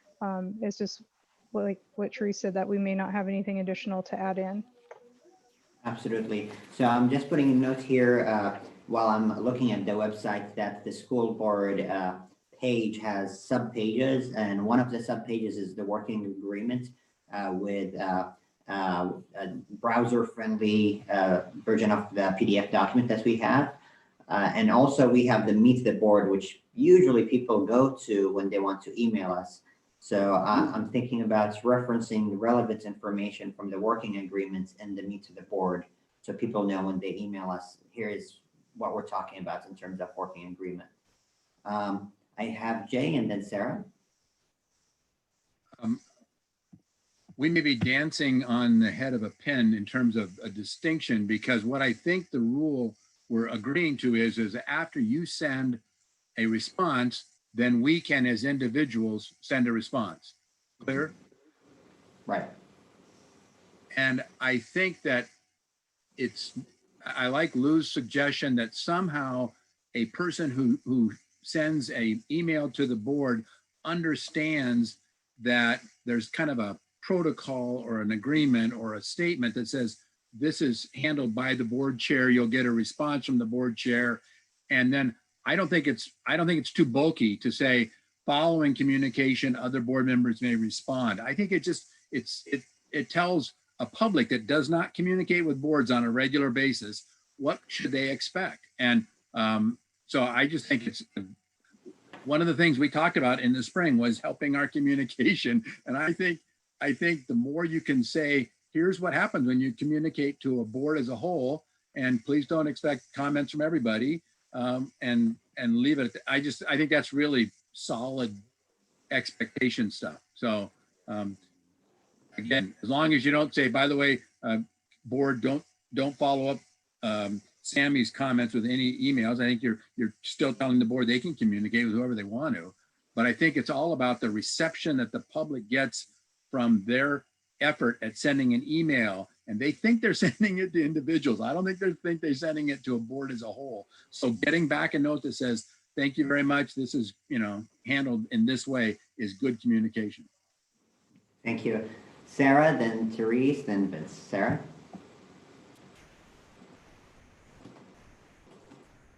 Yeah, I think we all sort of agree what the process is and have some broader understanding of why. I think maybe this is my dread of having people expect me to answer. I mean, I read every email and I think about every email, but I do not answer every email if what Sammy has sent back is the information that the person is sufficient for that person, is what they needed to know. I would request that as we change the wording of what people should expect from emails is somehow to not, like, even if, like, I get nervous about the people who, if we say, well, an individual board members may respond to you, they're going to then expect everybody to respond to them. And I don't want to then build an expectation that's not going to happen. So, and I think it's just mostly me who spends way too much time on email, worrying about offending people who've reached out to us because we set up an expectation that we're going to respond. So I think we just need to be careful how we talk about it. Agreed. I hear your point very well, because board members, we make the deliberation, decide, have an action, and then when it's summarized, that's basically the summary of all of your discussions, opinions, if there's one, on the issue, and also providing perspective from the district. I think I really agree. Being unified voice when that's needed, but also allowing the opportunity for board members to provide input when they feel that's what they want to do. I think that's a very important distinction. You're not obligated to reply for every single email. Therese and then Vince. So I appreciate the message. We're not obligated to reply to every single email. I think, like Sarah, I do have a concern that people will may reply as if they don't reply, they don't care. I'm also thinking about that. I think the spirit of what we're saying isn't really any different in terms of what it will lead to, which is that the board chair responds and other communication may take place, and this is how. I guess what I'm thinking about is, the clarity of saying, if you want to hear from someone individually, you need to talk to them individually. That's how you will, that's the fastest, best way to get a response from someone individually, as opposed to what feels more vague, which is the board chair will respond and other people might, but they might not. And we don't really know, and we can't really make them. And so maybe they will, or maybe they won't. And so emailing the board, we do need to be clear that emailing the board is emailing a governing body. Our governing body has a representative that is determined from within after a public election. That person is the chair. You will hear from the chair. And the fact that other people may weigh in, there's nothing, we don't need to publicly declare that we might email. We know that we can if we want to add something, so then we can. But making clear to people how to reach us if they want to talk to us individually seems to me where our communication needs to be. That's what needs to be very clear. I want to hear from you, Vince, about what you think about such and such. Then don't send it to the board, because you're not going to get Vince's opinion from the board. You're going to get the board standing as it is at that moment and the relevant information that needs to come out at that time.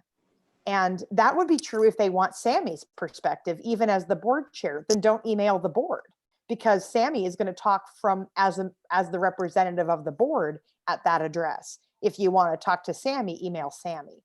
That's the part I feel like that's what we have to make clear. I would welcome emails from individuals if they think that I have something that I can contribute and they would like to hear that, or if there's something in particular they want to know that is unique to me, I'm happy to hear those.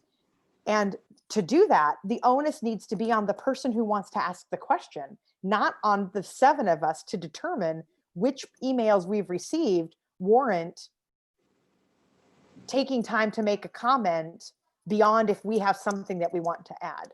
I want to add where I think I can add, but that's not going to be every email. It's frankly not most of the emails that come to the entire board. Most of the emails that come to the entire board are handled accurately and succinctly and quickly from Sammy.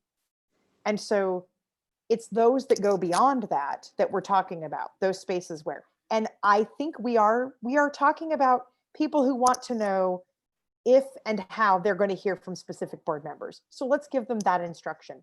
Then they need to email. Okay. I'll let Vince say the last word on this, because we need to move on other subjects. We spent so much time on this, even though it's very valuable information.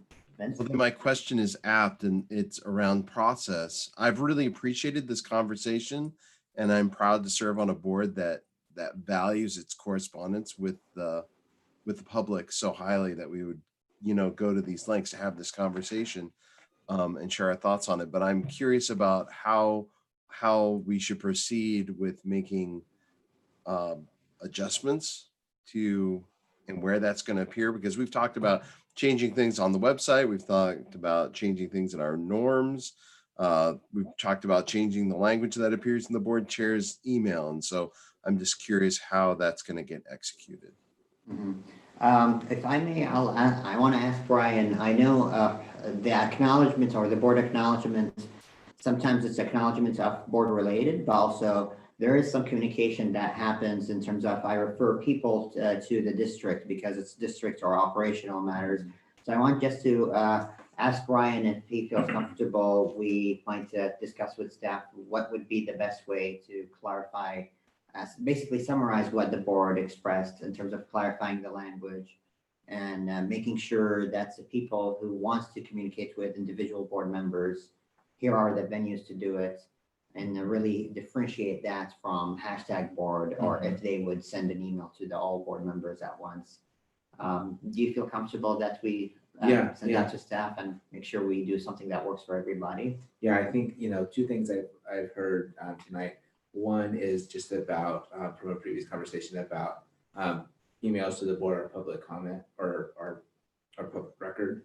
And then also the piece around F1 in the communications. And I think both of those 2 pieces could be tied to the communication with the school board webpage, because it would clarify both components. I also heard some concern about, does that mean that people expect that at this point they will hear from all of us? And so some of the language in here says, following the communication from the board chair, other board members may also respond if they wish. I don't really like that "if they wish" part. It feels like it would make more sense to say something like, other board members may also respond, and just leave it at that. Just because that doesn't make it sound like, well, if they decide to, or if, if that's their prerogative that day. And so I thought that might just add the clarity needed.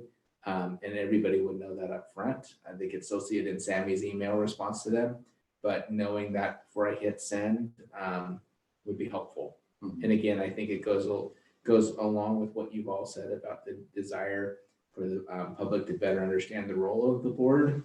And that's one of your goals for the year. I think this helps to do that and increase public participation and communication.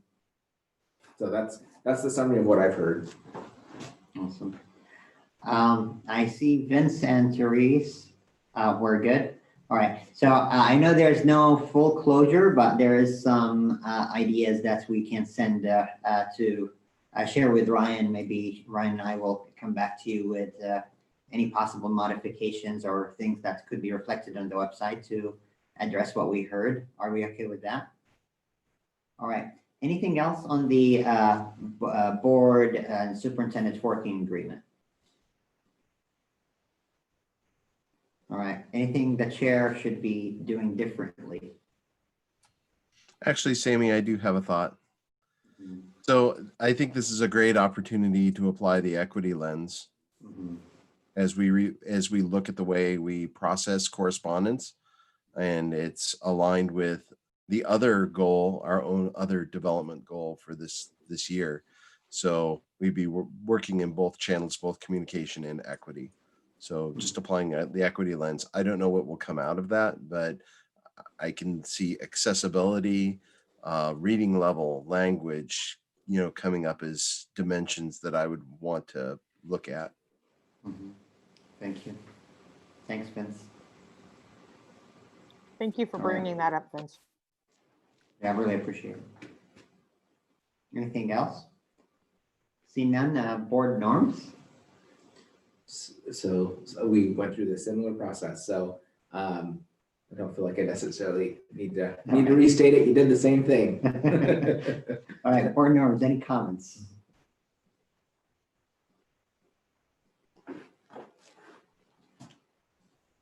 Seeing I hear none, we're gonna move on with our board norms as is.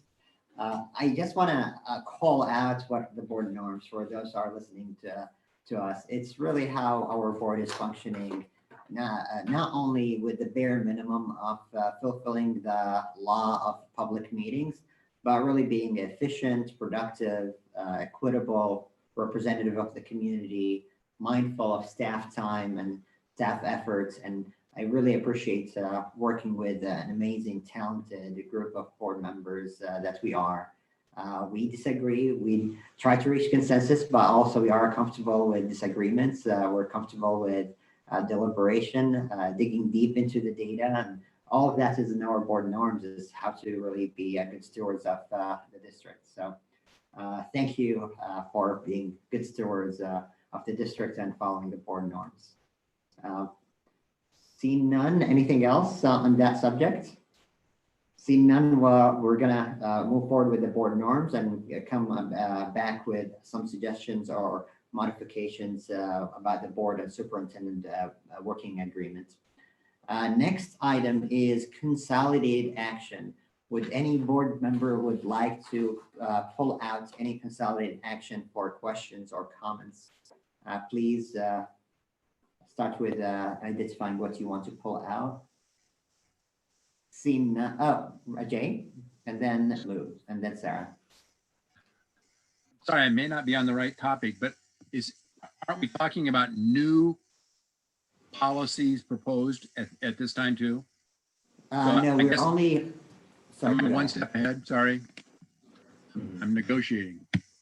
Yes, forth. so we're board item X, so minutes, license, personnel action, and board policies for action. The new ones are for information. No, I don't have anything. Thank you.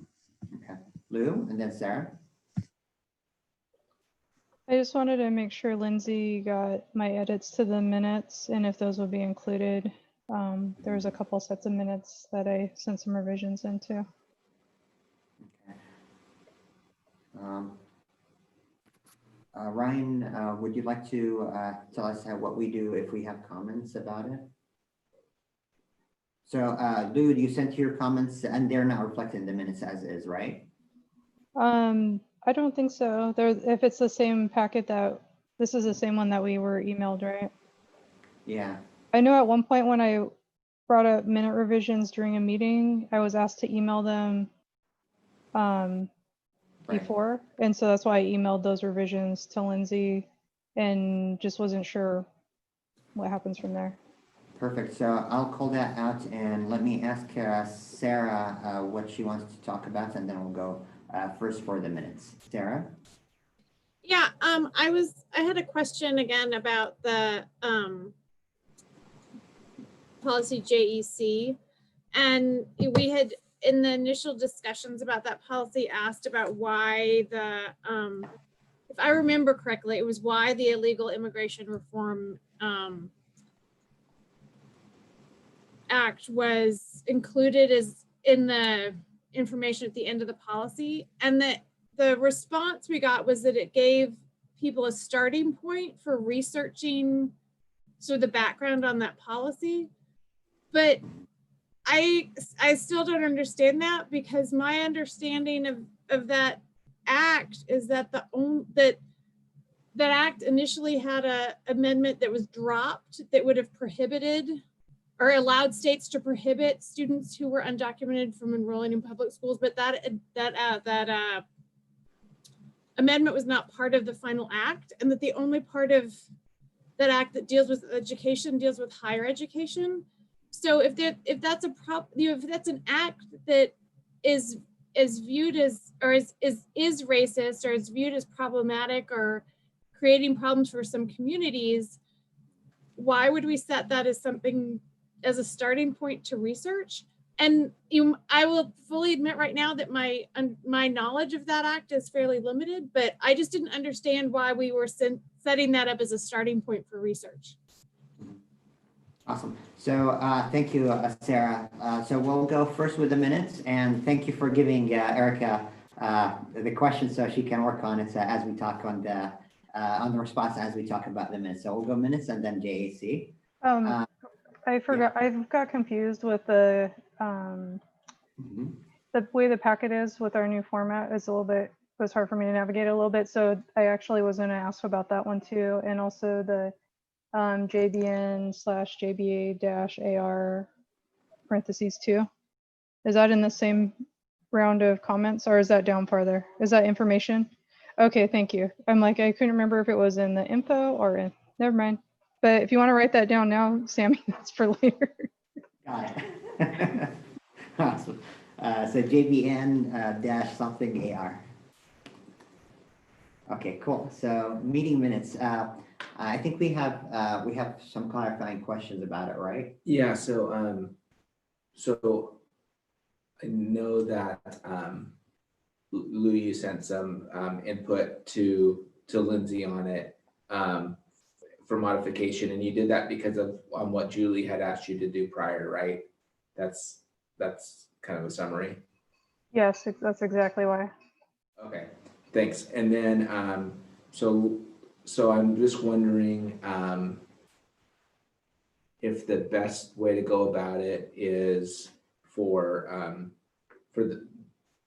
I guess I have a couple questions. The first one is, I haven't seen the modifications, but one of the questions I've had is, so we have tended to, when we look at board minutes, have, I think that there's times where there's been questions about, is that detailed enough?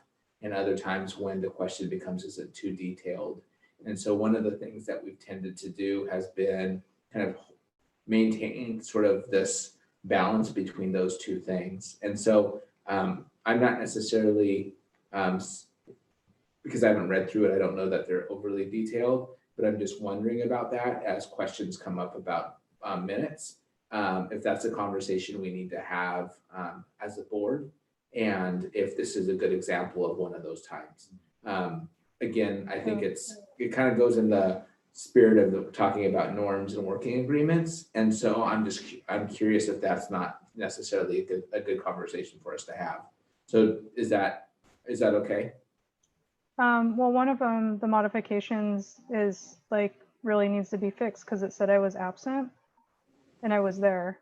And so Okay. stuff like that is what it was. And so, Yeah, so that's not, yeah, that's what I'm saying. Like, it wasn't like super, there was one of them that was like, that was about some, also like a little bit of a paraphrasing of me as well.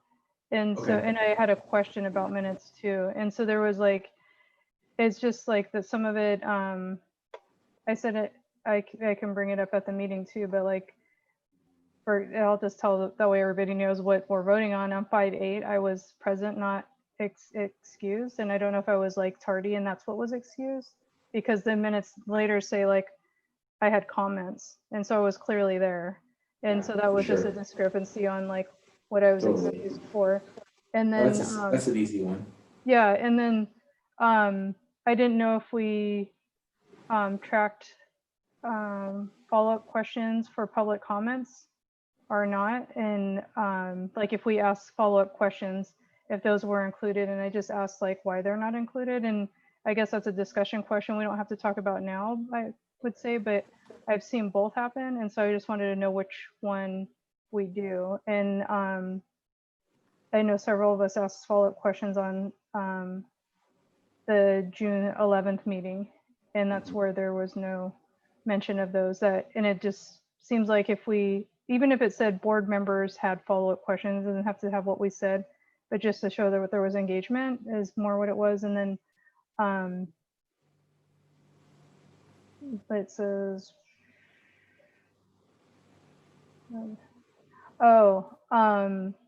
the paraphrasing has a completely different message than what I was saying too on one of them. And it was on page 30, it's on page 34 on the 611 minutes. It was just that it says Director Whitebear wanted to add, instead of including voices who are historically marginalized, we should center them in the discussion. And because there's a word missing, it says, it's making it sound like instead of including them, like we shouldn't include them is how it reads. And so the word just, like that instead of just including voices, that we should be centering, it makes a completely different meaning. And so those were the type of things that I point out in the minutes, not just like, not to try to overstep bounds or anything, but there's things where it's like the accuracy was a little bit completely different than what, So does that help with why I asked the other people? Totally. Absolutely. Yeah, that helps a lot. So Lindsay, can you turn on your camera and just give me a thumbs up on, so you modified the one around the absent, and then you modified the one around the paraphrasing, and then you modified the one around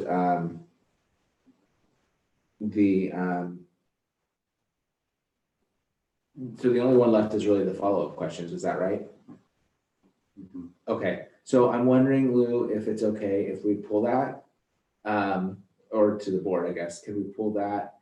Because because I'm just more concerned about consistency. Mhm. And so that gives us the understanding of what that question is, and we can go back and look at it. Is that okay? We're all okay with that. So what we will do is basically we will not vote on the minutes and take all of these suggestions for modification and have an answer around the consistency regarding the follow-up questions on public comments, and then bring it back to the board. Sounds good to everybody, Lou and everybody? And really the intention of that is, I think, as we transition, I want to make sure that between our board secretaries and over time, that as the public goes back and reviews minutes, they see that consistent trend. So it looks like there weren't times when we were not including information that we should have been, or including information or not, I just don't want it to feel like that as community goes through it. And so I just want to make sure that there's that consistency piece. So if everybody's okay with that, we'll just go back and confirm that. Awesome. So Okay. we'll include that in our motion when we vote on things except for the minutes. Okay, thank you. And that's, keep doing it that way, Lou. I don't want this to be a confusion of just letting Lindsay know, Mhm. but I think it was helpful for me to hear that, hear your perspective on it. Yeah, no problem. And thanks, Ryan. I don't want to try to pull every single time we have minutes, but if there's something that's completely like, uh-oh, then that's when I would say something. For sure, Yeah. sure. No, absolutely, you did it perfectly. Thank you, Sarah. I think I heard your question, but do you want to add anything, or should we ask Erica if she's ready and Yeah, available? I mean- to have clarifying questions. Go ahead. It sounded like Lou had a question about that policy too, but to me, it seemed like if the only reason that act was listed was to give people a place to start researching, maybe we should just take it out. Well, if you look, so if you read the action page, Yeah. it's listed there. So Erica had a long conversation with OSBA about all of the different laws, and it's more than just that. The Illegal Immigration Act also has, and she listed it here, page 172 of that link that she put in there, talks about allowing foreign students into schools, and it talks specifically about admitting students and what the time frame is for them to be there. So that's why that one is listed. So I don't know. So it's specifically for like an exchange kind of student rather than. Student. Yeah, an Okay. exchange student. So Okay. generally foreign students are here as part of a one-year exchange program, and it has to do with students coming in on education related visas, and that the duration of time that they're admitted to schools is limited. So that's why the Okay. policy is relevant. Yeah, no, thank you. I just wanted to make sure that if we were including it, we actually had a reason to include it. Yes. So, okay, thank you. And I think she did a really great job listing all that right there in that page. Does that help, Lou, or did you have another question? It was just more of a, I appreciated you all following up with that when I originally asked for it. And I know I didn't email you all back, but I think that was during a flurry of email time. But I did want to let you know that I appreciated that clarity, because it's really important for, if we have an act like that, for people to understand why it's in there. And that's why I had asked in the first place, is like what purpose is it serving? Is it still serving a purpose? And then Right. I think with the information about the sanctuary law and House Bill 3464 and DACA, the reasons why it's not included was really thorough too. So I just wanted to thank you all for that. And while we're talking about it, I can't remember if it was this particular policy, but most of them, the links don't always work. And I don't know like how many people besides me click links to find more information, but there may be other like policy nerds out there that do like to read them. So I don't know if it would be worth putting on our policies just like more of a like one-liner, this is how you do a search, and have the link to like look up this on there that way, because links change all the time too. And it takes a lot of staff time to go in and verify links every time, like every year. And so I don't know if that would be like, that's just a suggestion from a policy development type thing, is to have like the directions with the link, because most of them take you to the search thing at this point, where you have to look up the current bill there. And so that was just something that came up for me too. And I don't remember if it was on that one, but almost all of them had broken links one way or the other on them. Okay, thank you. So that was just, yeah. Thanks for that feedback. Thanks. Sarah? From before? All right. So is I there? just didn't put my hand down. No worries. Awesome. Well, thanks, Melissa, for the answers. And is there any further questions on the policy or any other things on the action? Seeing none, I would like to entertain a motion, and I would encourage excluding the minutes in the motion about consolidated action. Vince. I move to approve consolidated action less the minutes listed in the agenda. Do I hear a second? Second. And that was Sarah? It was Therese? Therese. Awesome. So moved by Vince and second by Therese. Any further or any discussion on the motion? See none. Jay, what's your vote? Oh, we'll take a roll call. See none, we're going to do a roll call. Jay? Aye. Vince? Aye. Lou? Aye. Therese? Aye. Sarah? Aye. And I vote aye. Passes. Awesome. Next item on the agenda is consolidated information. And as a reminder, this portion of the agenda is for discussion.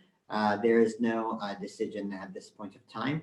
Would anyone like to discuss an item in consolidated information? And I already noted down, we have JBN and JBN AR. Is there anything else?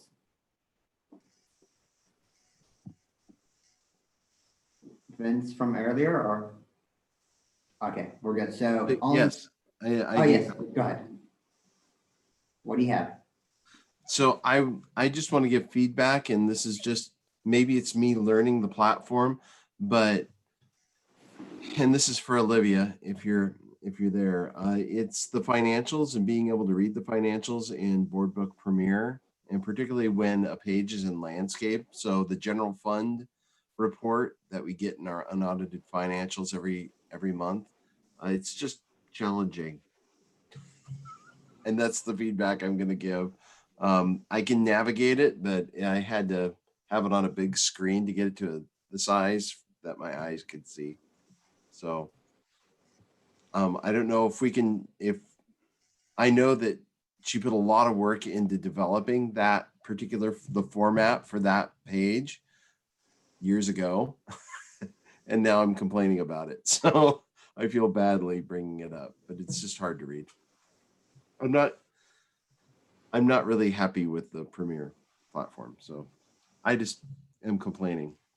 I don't know that anybody's super happy with it. To be honest, we held on to our old board book as long as possible, but at some point they make you change it, and this is one of those times. So yeah, I don't have much else to say about it either, Vince. But in all that free time you have, fix the financial report so it displays properly on this platform. Well, and I think it adds to the frustration that most of us are now working on like our home laptops instead of our like office setups where we have lots of big screens. And so now everything shrinks down. It felt like everything I opened was smaller than it needed to be. Yeah, it's been a struggle. Okay, so before we start with Lou with policy, I want to ask Jay, do you have something to pull out? I do. I have one little question about IGBA AR. Just a little question. RGBA AR. Perfect. And let's start with JBN. It's GBN, right? GBN, JBA. Isn't this fun? Yeah, there's there's so many of them. It's the GBN Sexual misconduct.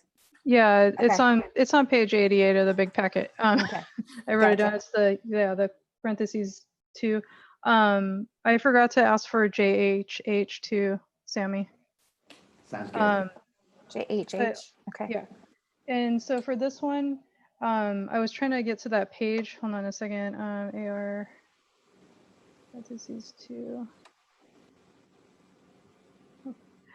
Where did it's not going down there. I don't know why it's not going down there. Oh, there it goes. It's hard to navigate. Whoa, there's 2 of them actually. It's in here twice too, I think. Okay. Sorry, it's hard for me to flip back and forth on this. As everybody said, I think maybe it'll start working for us eventually, right? We can hope Premiere.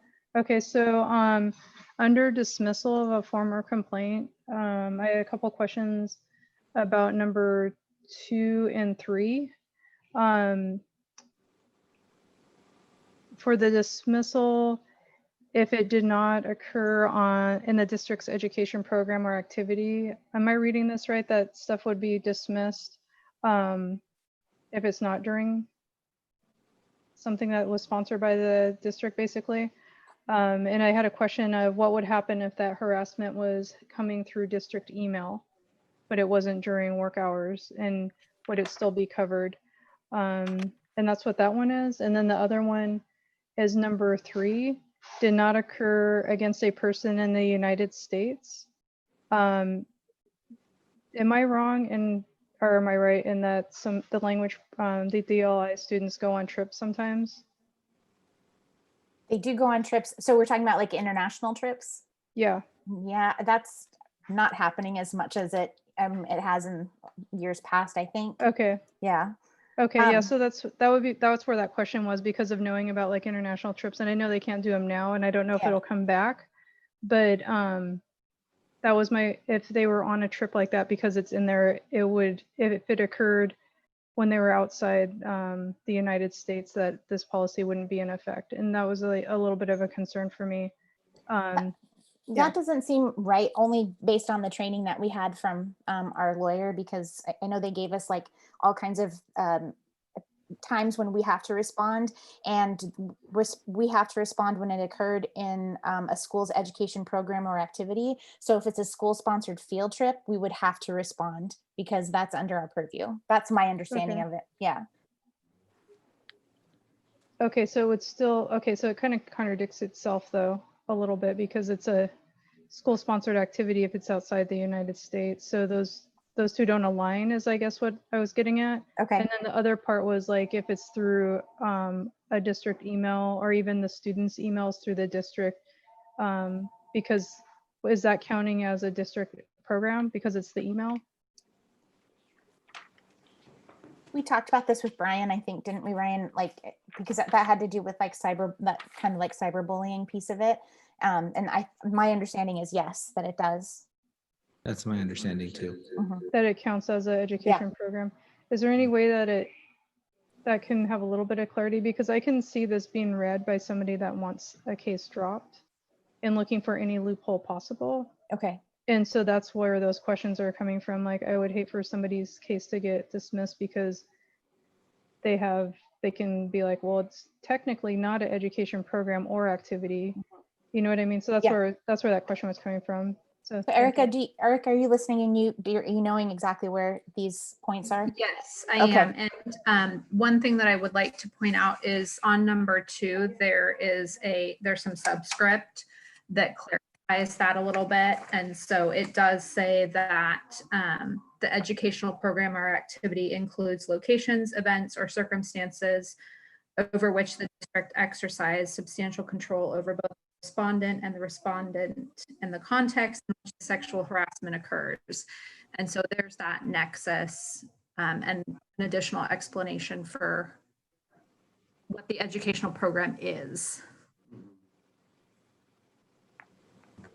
Right, but I think you can still find a loophole because of that bullet point. Like if it was a out of country trip, I think you can still find a loophole in there, because while they're on a trip that was sponsored, is it 24/7? I know they probably signed stuff for this, but I'm just trying to be super thorough. I'm not trying to be nitpicky. I just am like, I get concerned about these types of potential loopholes. We can definitely take that to OSBA and ask where that exact language came from on number 3, because clarity would be nice there. Okay, thank you. Thanks, Lou. Jay, on this policy? Yeah, well, Sammy, I just wanted to clarify that because it strikes close to home. There are times when teachers at the high school level gather people voluntarily paying a big chunk of money, and they travel to a foreign language exchange. And I'm not sure whether that would be even called a district sponsored event, except that teacher, most parents think that teacher is acting like a teacher and so I just think that the clarity should come from the school board association as to, can we please get that misbehavior on those kind of trips covered, even though the teacher would say, no, this isn't a district sponsored one. I just picked up these kids, signed up, during a advisor period, and it's not district sponsored. I'm with Lou. I don't want to let them off the hook because they're doing it as an agent for a travel agency that books these nice foreign trips. Yeah. Oh, and it doesn't have the email thing in there either, like if that's counted, sorry. Right, As Erica, yeah. If it's considered part of the district's education policy. I know that's in a separate area, but yeah. Okay. Perfect. Anything else on the policy, on this policy? Jay?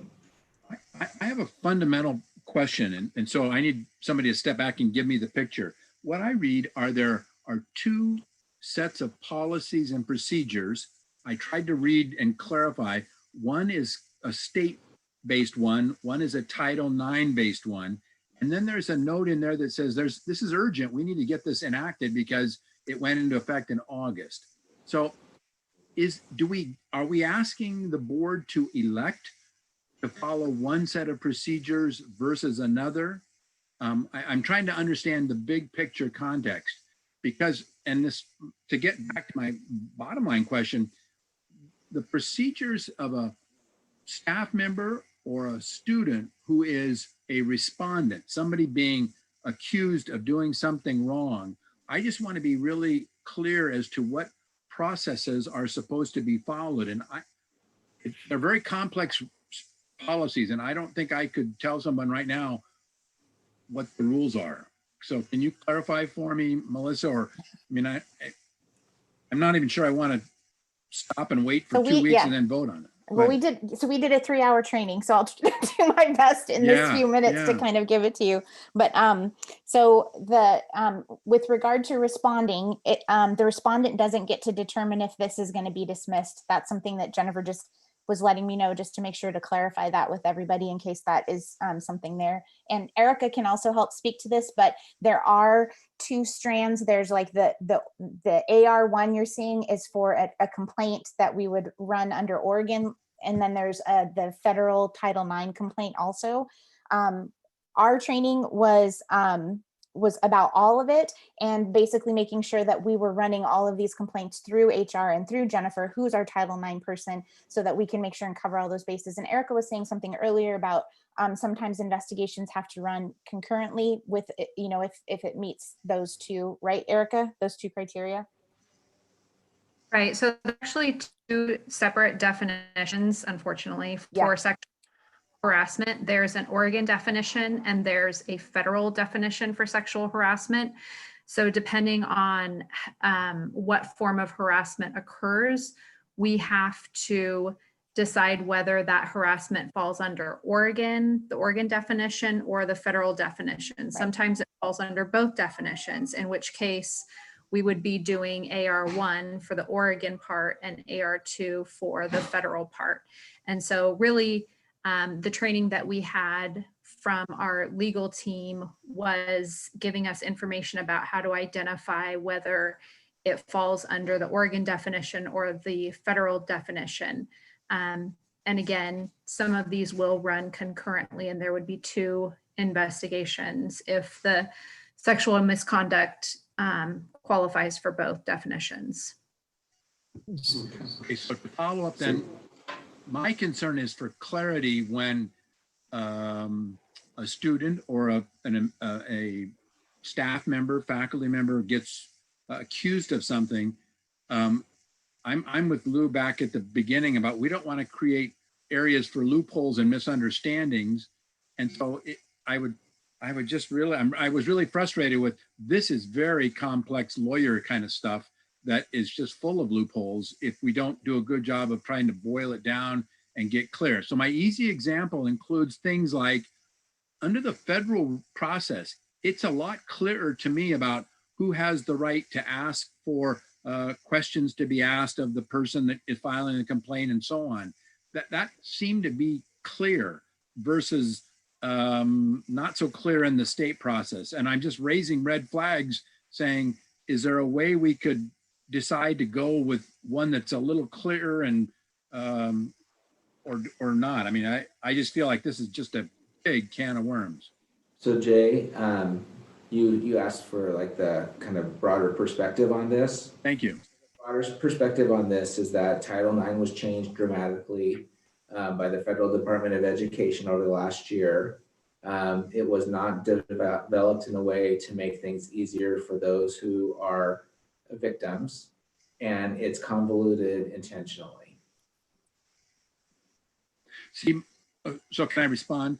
My reaction as an old defense attorney is that the original letter sent by Obama's administration made it very difficult, and that's just my picture of procedures and due process, made it very difficult for people charged, and that just opened the floodgate to lawsuits against universities. So that I thought what came out in, I had not studied this, but what I read in the federal stuff now is a lot more clarity. You call it convoluted, but for me as a person representing somebody that someone said did something bad, I would like more clarity, not a kind of a broad generalized process. So maybe I need to go study it more. So I think there's two policies. The training really focused on, you need two things, and I think Melissa did a good job of explaining it. The first is that you bring HR in immediately because it is challenging to know which path to take, and that you in either case, once you start to do an investigation, as that administrator, you can put it into writing yourself and keep moving forward with the process. So I don't think that, I think either way you're going to be able to move forward.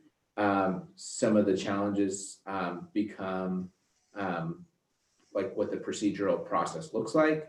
But in terms of being able to move forward with that procedural process, we have the ability to do that. So that's what I would add.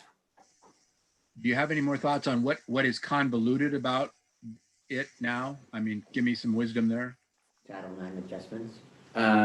Well, that there's two policies, and they have different steps, and that they have, and as a result, they could potentially have different outcomes. That's what I mean when I say convoluted. It is. I agree. Yeah. All right, with that, do staff or board members have any questions or clarifying questions or comments on this policy or these policies? We're all good? Awesome. So next thing on the docket for discussion is IJBA-AR, and that was from, I forgot who, Lou or? I think it was Sarah. Sarah? No? Then never mind. I think Oh, it was me. Jay- I'm sorry. Was IGB, yeah, I think it was Jay for It special was ed. me. I'm sorry. Yeah. I'm on paragraph 3.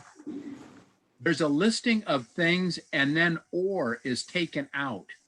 And my simple question is why did we take out or? Because if I'm reading it, it's like if you do number 1 or number 2 or number 3, and if you take out or, is it clear?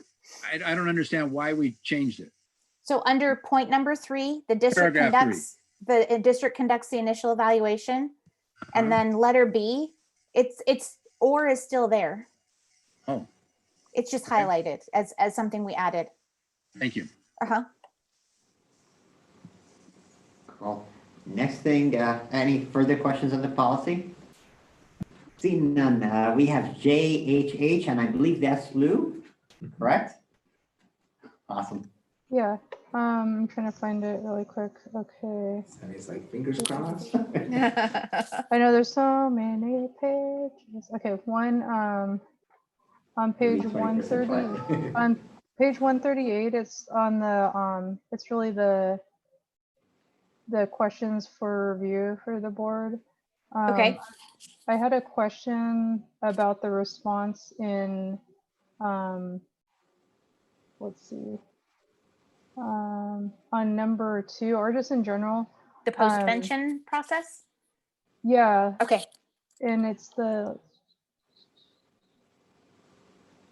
I had a question of why he decided to use the word completed, even though it is sometimes a recommendation nationally for suicide work. I think some of the trainings, suicide prevention trainings that I've also done actually is like, you should use died by suicide instead of completed or committed. Like completed is a step up from committed, but completed is still saying you finished something, like you've completed something.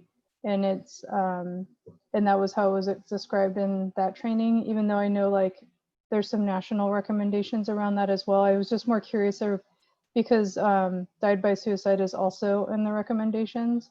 And I was just curious as to why the term completed was used when it kind of has the same end message as committed, because it's something you're committed to, something you complete.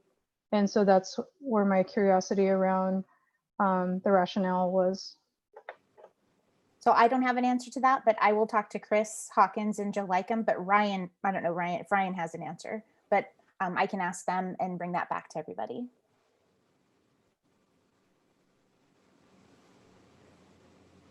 I'd say that we've had a lot of conversations about language and policy, and it does feel like sometimes language in policy is a step behind because it's buttressed or the result of some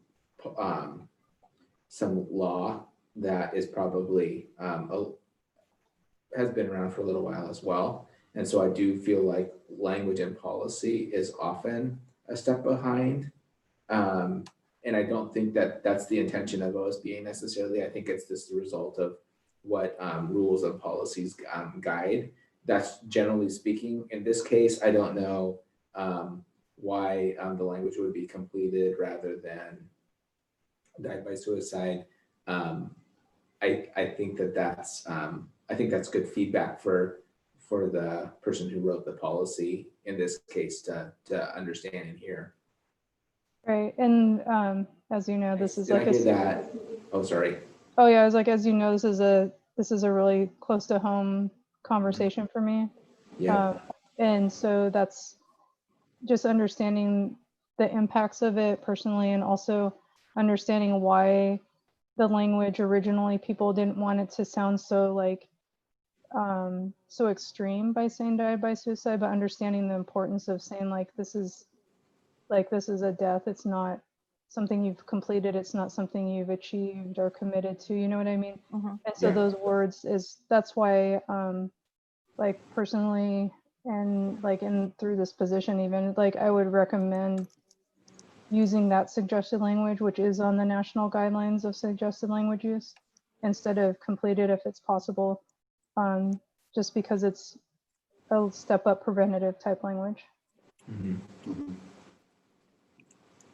Thank you, Lou. Jay and Vince, I apologize. I couldn't see whose hand was first. I had one more. Sorry. I'm sorry. On page 139, on the answers to number 5, what methods to address the needs of high-risk groups, including a youth bereaved by suicide, youth with disabilities, the whole list, you know what I mean? That one, it has a lot of different identities listed in there, and there are definitely ones that are part of the high-risk populations for suicide statistically, and I felt like the answer was really flat, and I didn't understand why there was not more specifics in there, because it's very much like the existing process identifies the needs of specific vulnerable populations through direct language, as well as indirectly through a model of racial equity and inclusive practices. That seems really like just a canned answer, and there's like no specifics to it. And that's with the severity of what kind of methods should be in place, like of the severity of the what it's trying to address is suicide prevention. Like I feel like we need something more specific, like how do you do this? Because using a racial equity lens and inclusive practices, I don't feel like that encompasses explaining like there's very unique needs for each of these populations, and that are related to all these other systems and things that are in place that students may experience. And so I just feel like if we can have a better understanding of what those processes are, or some more specific language in there that isn't just like a very like copy pasted almost answer is what it So felt like. more specific by group is what you're looking for. Okay. Yeah, especially because it lists all like so many, Yeah. and those needs are so different. Yeah. And I'm wondering, with this one, I'm wondering if there was an proposed AR.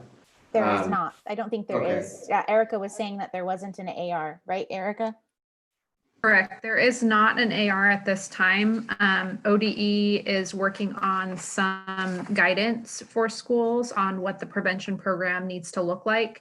And so really what you're seeing in the cover sheet is our current plan that we have been using and are utilizing until we get the specifics from ODE. And once ODE brings it out and submits it, then OSBA will synthesize it and put together an AR for us. Thank you. Yeah, because that could be like, these are things to think about when developing that, right? Right. So yeah, Right. thank you. And I could see that, falling more into that AR than in the policy itself. Okay. I have something related to this specific point. Vincent and Jay, are you okay with me going on with that? Here's what I like about the number 4 in JHH number 4. They list 4 groups defined as high-risk groups. And what I like about that is that these are statistically high-risk groups, and it's known that if you work on those, you create really great systems. But also critically, I'm thinking, are we missing out something here? I feel there was in ODE's guidance around the Student Success Act funding, they had this clause that says racial groups, etc. And then they said any other minority groups that are historically has been disadvantaged, and there's equity gap defined by the district. So the district could identify a high-risk group and say, we want to work on that. I really like that clause. It gives the districts the ability to focus on equity issues with the example of ODE's Student Success Act funds guidance. And I'm thinking, should we add number 4, ABCDE, that says something like that, other high-risk groups as defined by the district? I say that while really acknowledging if we focus on those 4, we're doing tremendous work. Those have been really severely at high risk. But also I want to make sure we give the district, whether it's in a policy level or AR level, the ability to really identify high risk groups as they evolve, if that's unfortunately would be happening. Does that make sense? No, yes. Awesome. Yeah, cool. Jay, sorry, Vince first. No, I mean, I just want to reflect in my notes. I was just reflecting that that the district is already compliant with this policy and is fully compliant. And it's an example of the state catching up with the district.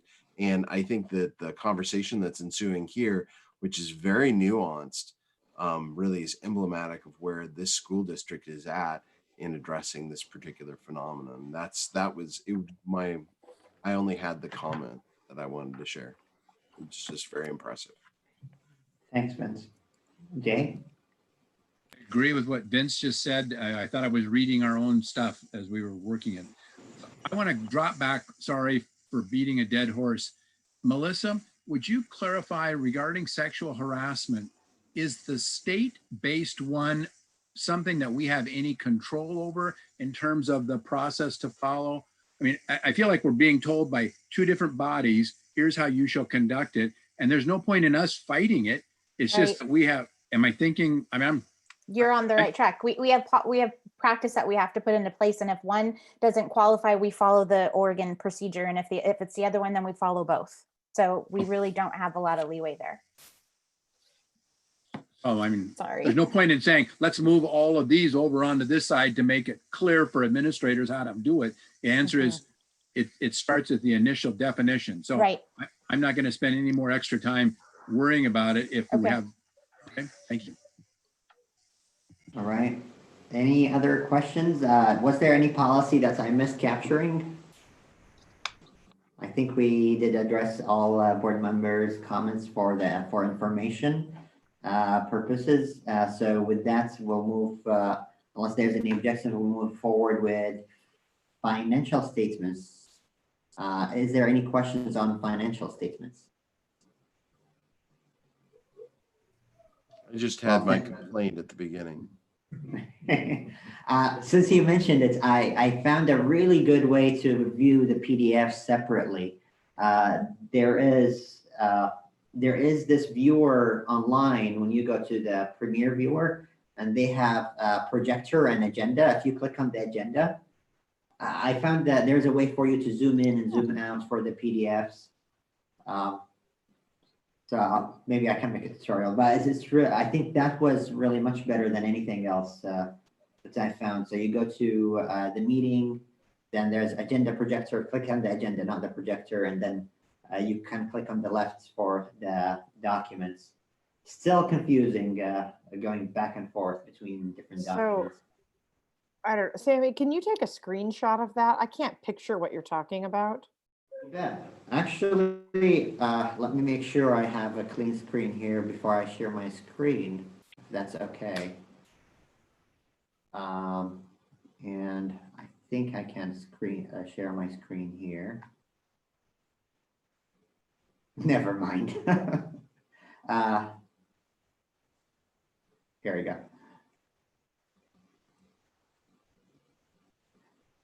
So that's the view that I'm at, where I can browse different documents and they open one PDF at a time. So you click on this one and then, and probably want me to show you how I arrived at this, right? So I can zoom in, not here, here we go.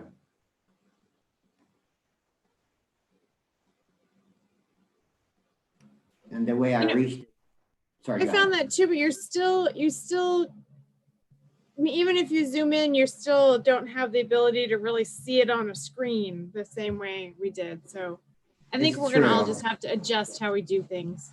Yeah, it's very true. Yeah, there's so many features more than what we want. I think this is full screen with the 3 dots. Here we go, 3 dots. I think for me, it's just that I'm at saturation for having to do things differently. And so that's all. I mean, I couldn't even like picture what you were talking about, but then I saw it and then I remembered that I did that and then it didn't help me. And so, Actually, that full screen, that is really nice. Thank you for finding that, Sammy. No problem.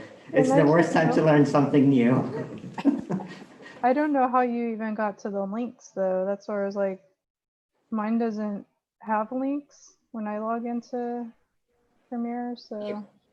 Oh, so I think with the email that Lindsay shared with us, or for those who are going to the public homepage of the school district, this is the first view that they get. And then we have agenda and projector. I don't know what projector is. I'm still learning that, but agenda is what you want to go for. Maybe. Mm-hmm. And then, yeah, and then you go for You this. need the, Sorry, go ahead. but would that one have all of the information necessarily because it's the public view? So I never want to go through the public view one because if there's things that have come to the board that aren't being shared with the public until after the meeting or something, I don't want to miss them. You're right. It's So you also, would go everything to- just takes 47 clicks, which I think I'm with Therese, that it's just a bridge too far. I completely agree with you. But yeah, there's a couple of portals. One of them is your portal after you register for using the link that Lindsay gave you, or public view for the public. And then as soon as you click on one of the PDFs, anything here, it will get you to another view, and that's where you can do the full screen. Yeah, none of my stuff looks like that. It's just really weird. I'm like fascinated right now. So Okay. yeah, I'll play around with it more. Thank you. Because everything on mine, it just shows like, it says that there's errors and it doesn't show that other view. So I will not take up more of our time, but we'll play with it on my own. No worries. All right, back to financial statements. Any comments on financial statements? I just want to highlight one simple fact to Ryan and Olivia and staff. Thank you for your work. We're fiscally responsible. It's been the tradition of the board before even I joined it. And I heard that this will help us one day, and I can see it's helping us down the road. Yeah. The financial stewardship is phenomenal. It's the right thing to do. And now it's enabling us to continue caring for our students and our teachers and staff and community. Yeah, we're definitely based on COVID and everything related to that. Our financials will get tighter and tighter as we move along. Yeah, yeah. So we gotta continue to be frugal but also committed to the mission and the vision of our board and district. All right, with that, I want to say, I think the last item on the agenda is, before adjournment, is board member comments. Any board members wish to make a comment? And let's go first with Jay and then Sarah. I just want to thank Lou for the, I'll call it booklet that Oregon State and her department put out as kind of an introduction or an overview of important pieces of our heritage. I want to edit that just a little bit though, and I do it at the risk of being old. So there is an article in that pamphlet that deals with October or November 1970 basketball game in which BYU, an all-white team, plays Oregon State, and I think we might have had one black player on the team. I was a sprawling freshman at Oregon State at that time. And I smiled because my perspective is going back 2 years before that. Oregon State had a walkout of athletes who were mostly black because DeAndros, their coach, wanted them to shave off their goatees. That's a perspective on race relations, and it was ugly because I think there were like maybe 18 students of color on Oregon State's campus at the time. So it's just it really caused me to stop and think about where we've been and what we are about, and just your role on that campus and so on. So thank you. I still have the booklet, and I was supposed to check in with somebody, but I haven't, and I'm happy to deliver it to Sammy or Vince if you haven't seen it. So thank you. Yeah, thanks for that, Jay. And just to clarify, that was Dr. Nache Barnes' class that made those, and there's two, so you'll get a chance to see another booklet too with Thank those you. histories. And that walkout was definitely significant for campus and helped establish the cultural resource centers and the education opportunities program and a lot of other things. So that's awesome that you remember all of that too. And all. Any other board member comments? Thank you, Jay. Thank you. Sarah? Yeah, I also was going to thank Lou for the opportunity to use those books. And so now I need some clarification. So they're two different books, because I thought we had two books that were the same that we were sharing. So, okay, so I need to still be in the loop for the book that Jay has then. And I sent email to Vince and Sammy today, but Jay, I have the other book too. So, and I did the tour with my 15-year-old and his two best friends and their moms, and we rode our bikes and wear our masks and we're responsible, but it was a good thing to do with them too. So it was great. I also thought fondly of our former board member, Judy Ball, this week, because she was instrumental in getting the transgender policy started and through, and unfortunately left before it was passed, but it was passed. So, and as part of the orientation that our high school students did, they learned how to change their names so that when they appear in Zoom, their name's there, and then everyone put their pronouns there. Because I remember part of our discussion was how would you go about asking what the appropriate pronoun was? And you're talking about, we need to ask everyone and not just ask the students who were not sure what their pronouns might be. And so they're, every high school, well, I assume it's every high school student, but they're learning, you just put your pronouns in and nobody has to ask, and it's the same for everyone. So I was thinking fondly of Judy this week as Atticus was learning how to do that. So And Sarah, you may have found the one positive in Zoom culture. So thank you for that. when By I the way, noticed that Lou is the only one of us who's gotten that lesson. Mhm. So maybe we should all. No, I learn just that lesson. changed it. We'll remember it. Speaking of that, thank you, Sarah, for reminding me. I want to brief the board on a possible two presentations I'll be participating in. One of them at OSBA, and I know OSBA actually is going to have lots of Corvallis School District representation. At OSBA online convention, I'll be speaking about the digital divide and the impact of broadband internet access on our students and their families. Also, Basic Rights Oregon will have me and Lorena Reynolds, who's an attorney from the community and was very, very, very engaged in the process of developing the policy Sarah mentioned. So Lorena and I will be presenting at Basic Rights Oregon about the transgender policy and lessons learned. What would we do if we would do this again? And unfortunately, the time of the presentation was postponed because of the fires. So I'll let you know when that would be happening. Lou? That's cool, Sammy. I'm presenting at that too, once it's rescheduled, on also on like the importance of understanding identities beyond just labels too. And so that's awesome. We have a couple board members that are presenting there. And I'm excited that you all took the time to look at that booklet and also the feedback that I got from the video too about the Mary's Peak virtual tour with that component of, especially with the tribal connection to it. It was really cool that they put that together. And that's I just want to let people know that's part of the ongoing work that I had mentioned before with the local tribes, is doing stuff like that for our community and for other folk who come and visit the community.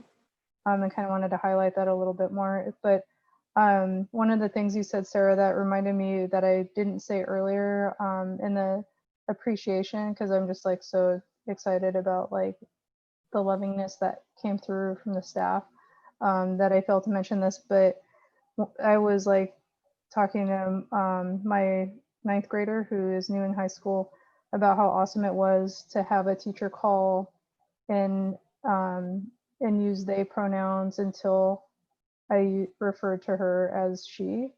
And I think that that automatic way of using inclusive terminology by staff is a huge impact, because and even though my daughter does identify with she, her pronouns, to see that that was the first response was to use they is so inclusive. And I just really wanted to say thank you for that. And I know that that's a huge positive impact on some very vulnerable students when they constantly are misgendered. And so just a little bit of appreciation for that policy and the training that the staff has on it. And that was it. And thanks for everything again. Any other comments? With that, would you entertain me for 60 seconds or maybe a little bit more story time before we go to sleep? It's about Ryan's prompt. Do you remember your prompt? What was it? Bring an item that represents community? Yeah. So Ryan told staff and attendees of the 900 or so staff, go outside or around you and find an item that represents community. So I put in the screen on the side, took my earbuds and put my shoes and started going out of my house to find an item that represents community. And on my way out, my neighbors opens the door and stops me. And she always checks on me, and I really appreciate her a lot. But I had 5 minutes or 10 minutes to find the item, but she wanted to stop me and she told me, listen, I want to tell you something. There's something really bad was written about you on the newspaper. Someone was just mean and don't worry about it. I was like, wow, thank you. You know what? I'm not going to even open the paper today. And she wanted to really make sure I feel okay. And if I read it and not to be bothered about it if I end up reading it. So we spent probably 6 minutes. I had my timer. And then I told her, she told me, okay, have a good one. I told her, you know what, I want to tell you something. I was on a mission to find an item that represents community. It's like, oh, don't let me hold you from doing it. I told her, I already found it. It's not an item, but it is something really valuable. It's a neighbor who's checking in on her neighbor and making sure he's feeling okay and he's okay. And the connectedness of each other and having neighbors is what represents community. And I came back and reported that. That's awesome. So thank you, Ryan. Yeah, absolutely. Yeah, it was great to see the examples that people came back with and how, because we had a few people share out with a large group, but for the most part, it was an opportunity for us to think about how do we continue to build community in this environment and in these difficult times. So yeah, I'm glad you found community. Thank you. I did. And I want to thank you all for being part of a great community. I'm proud to be living here. With that, anything else for the good of the order? You have a good night. We are adjourned.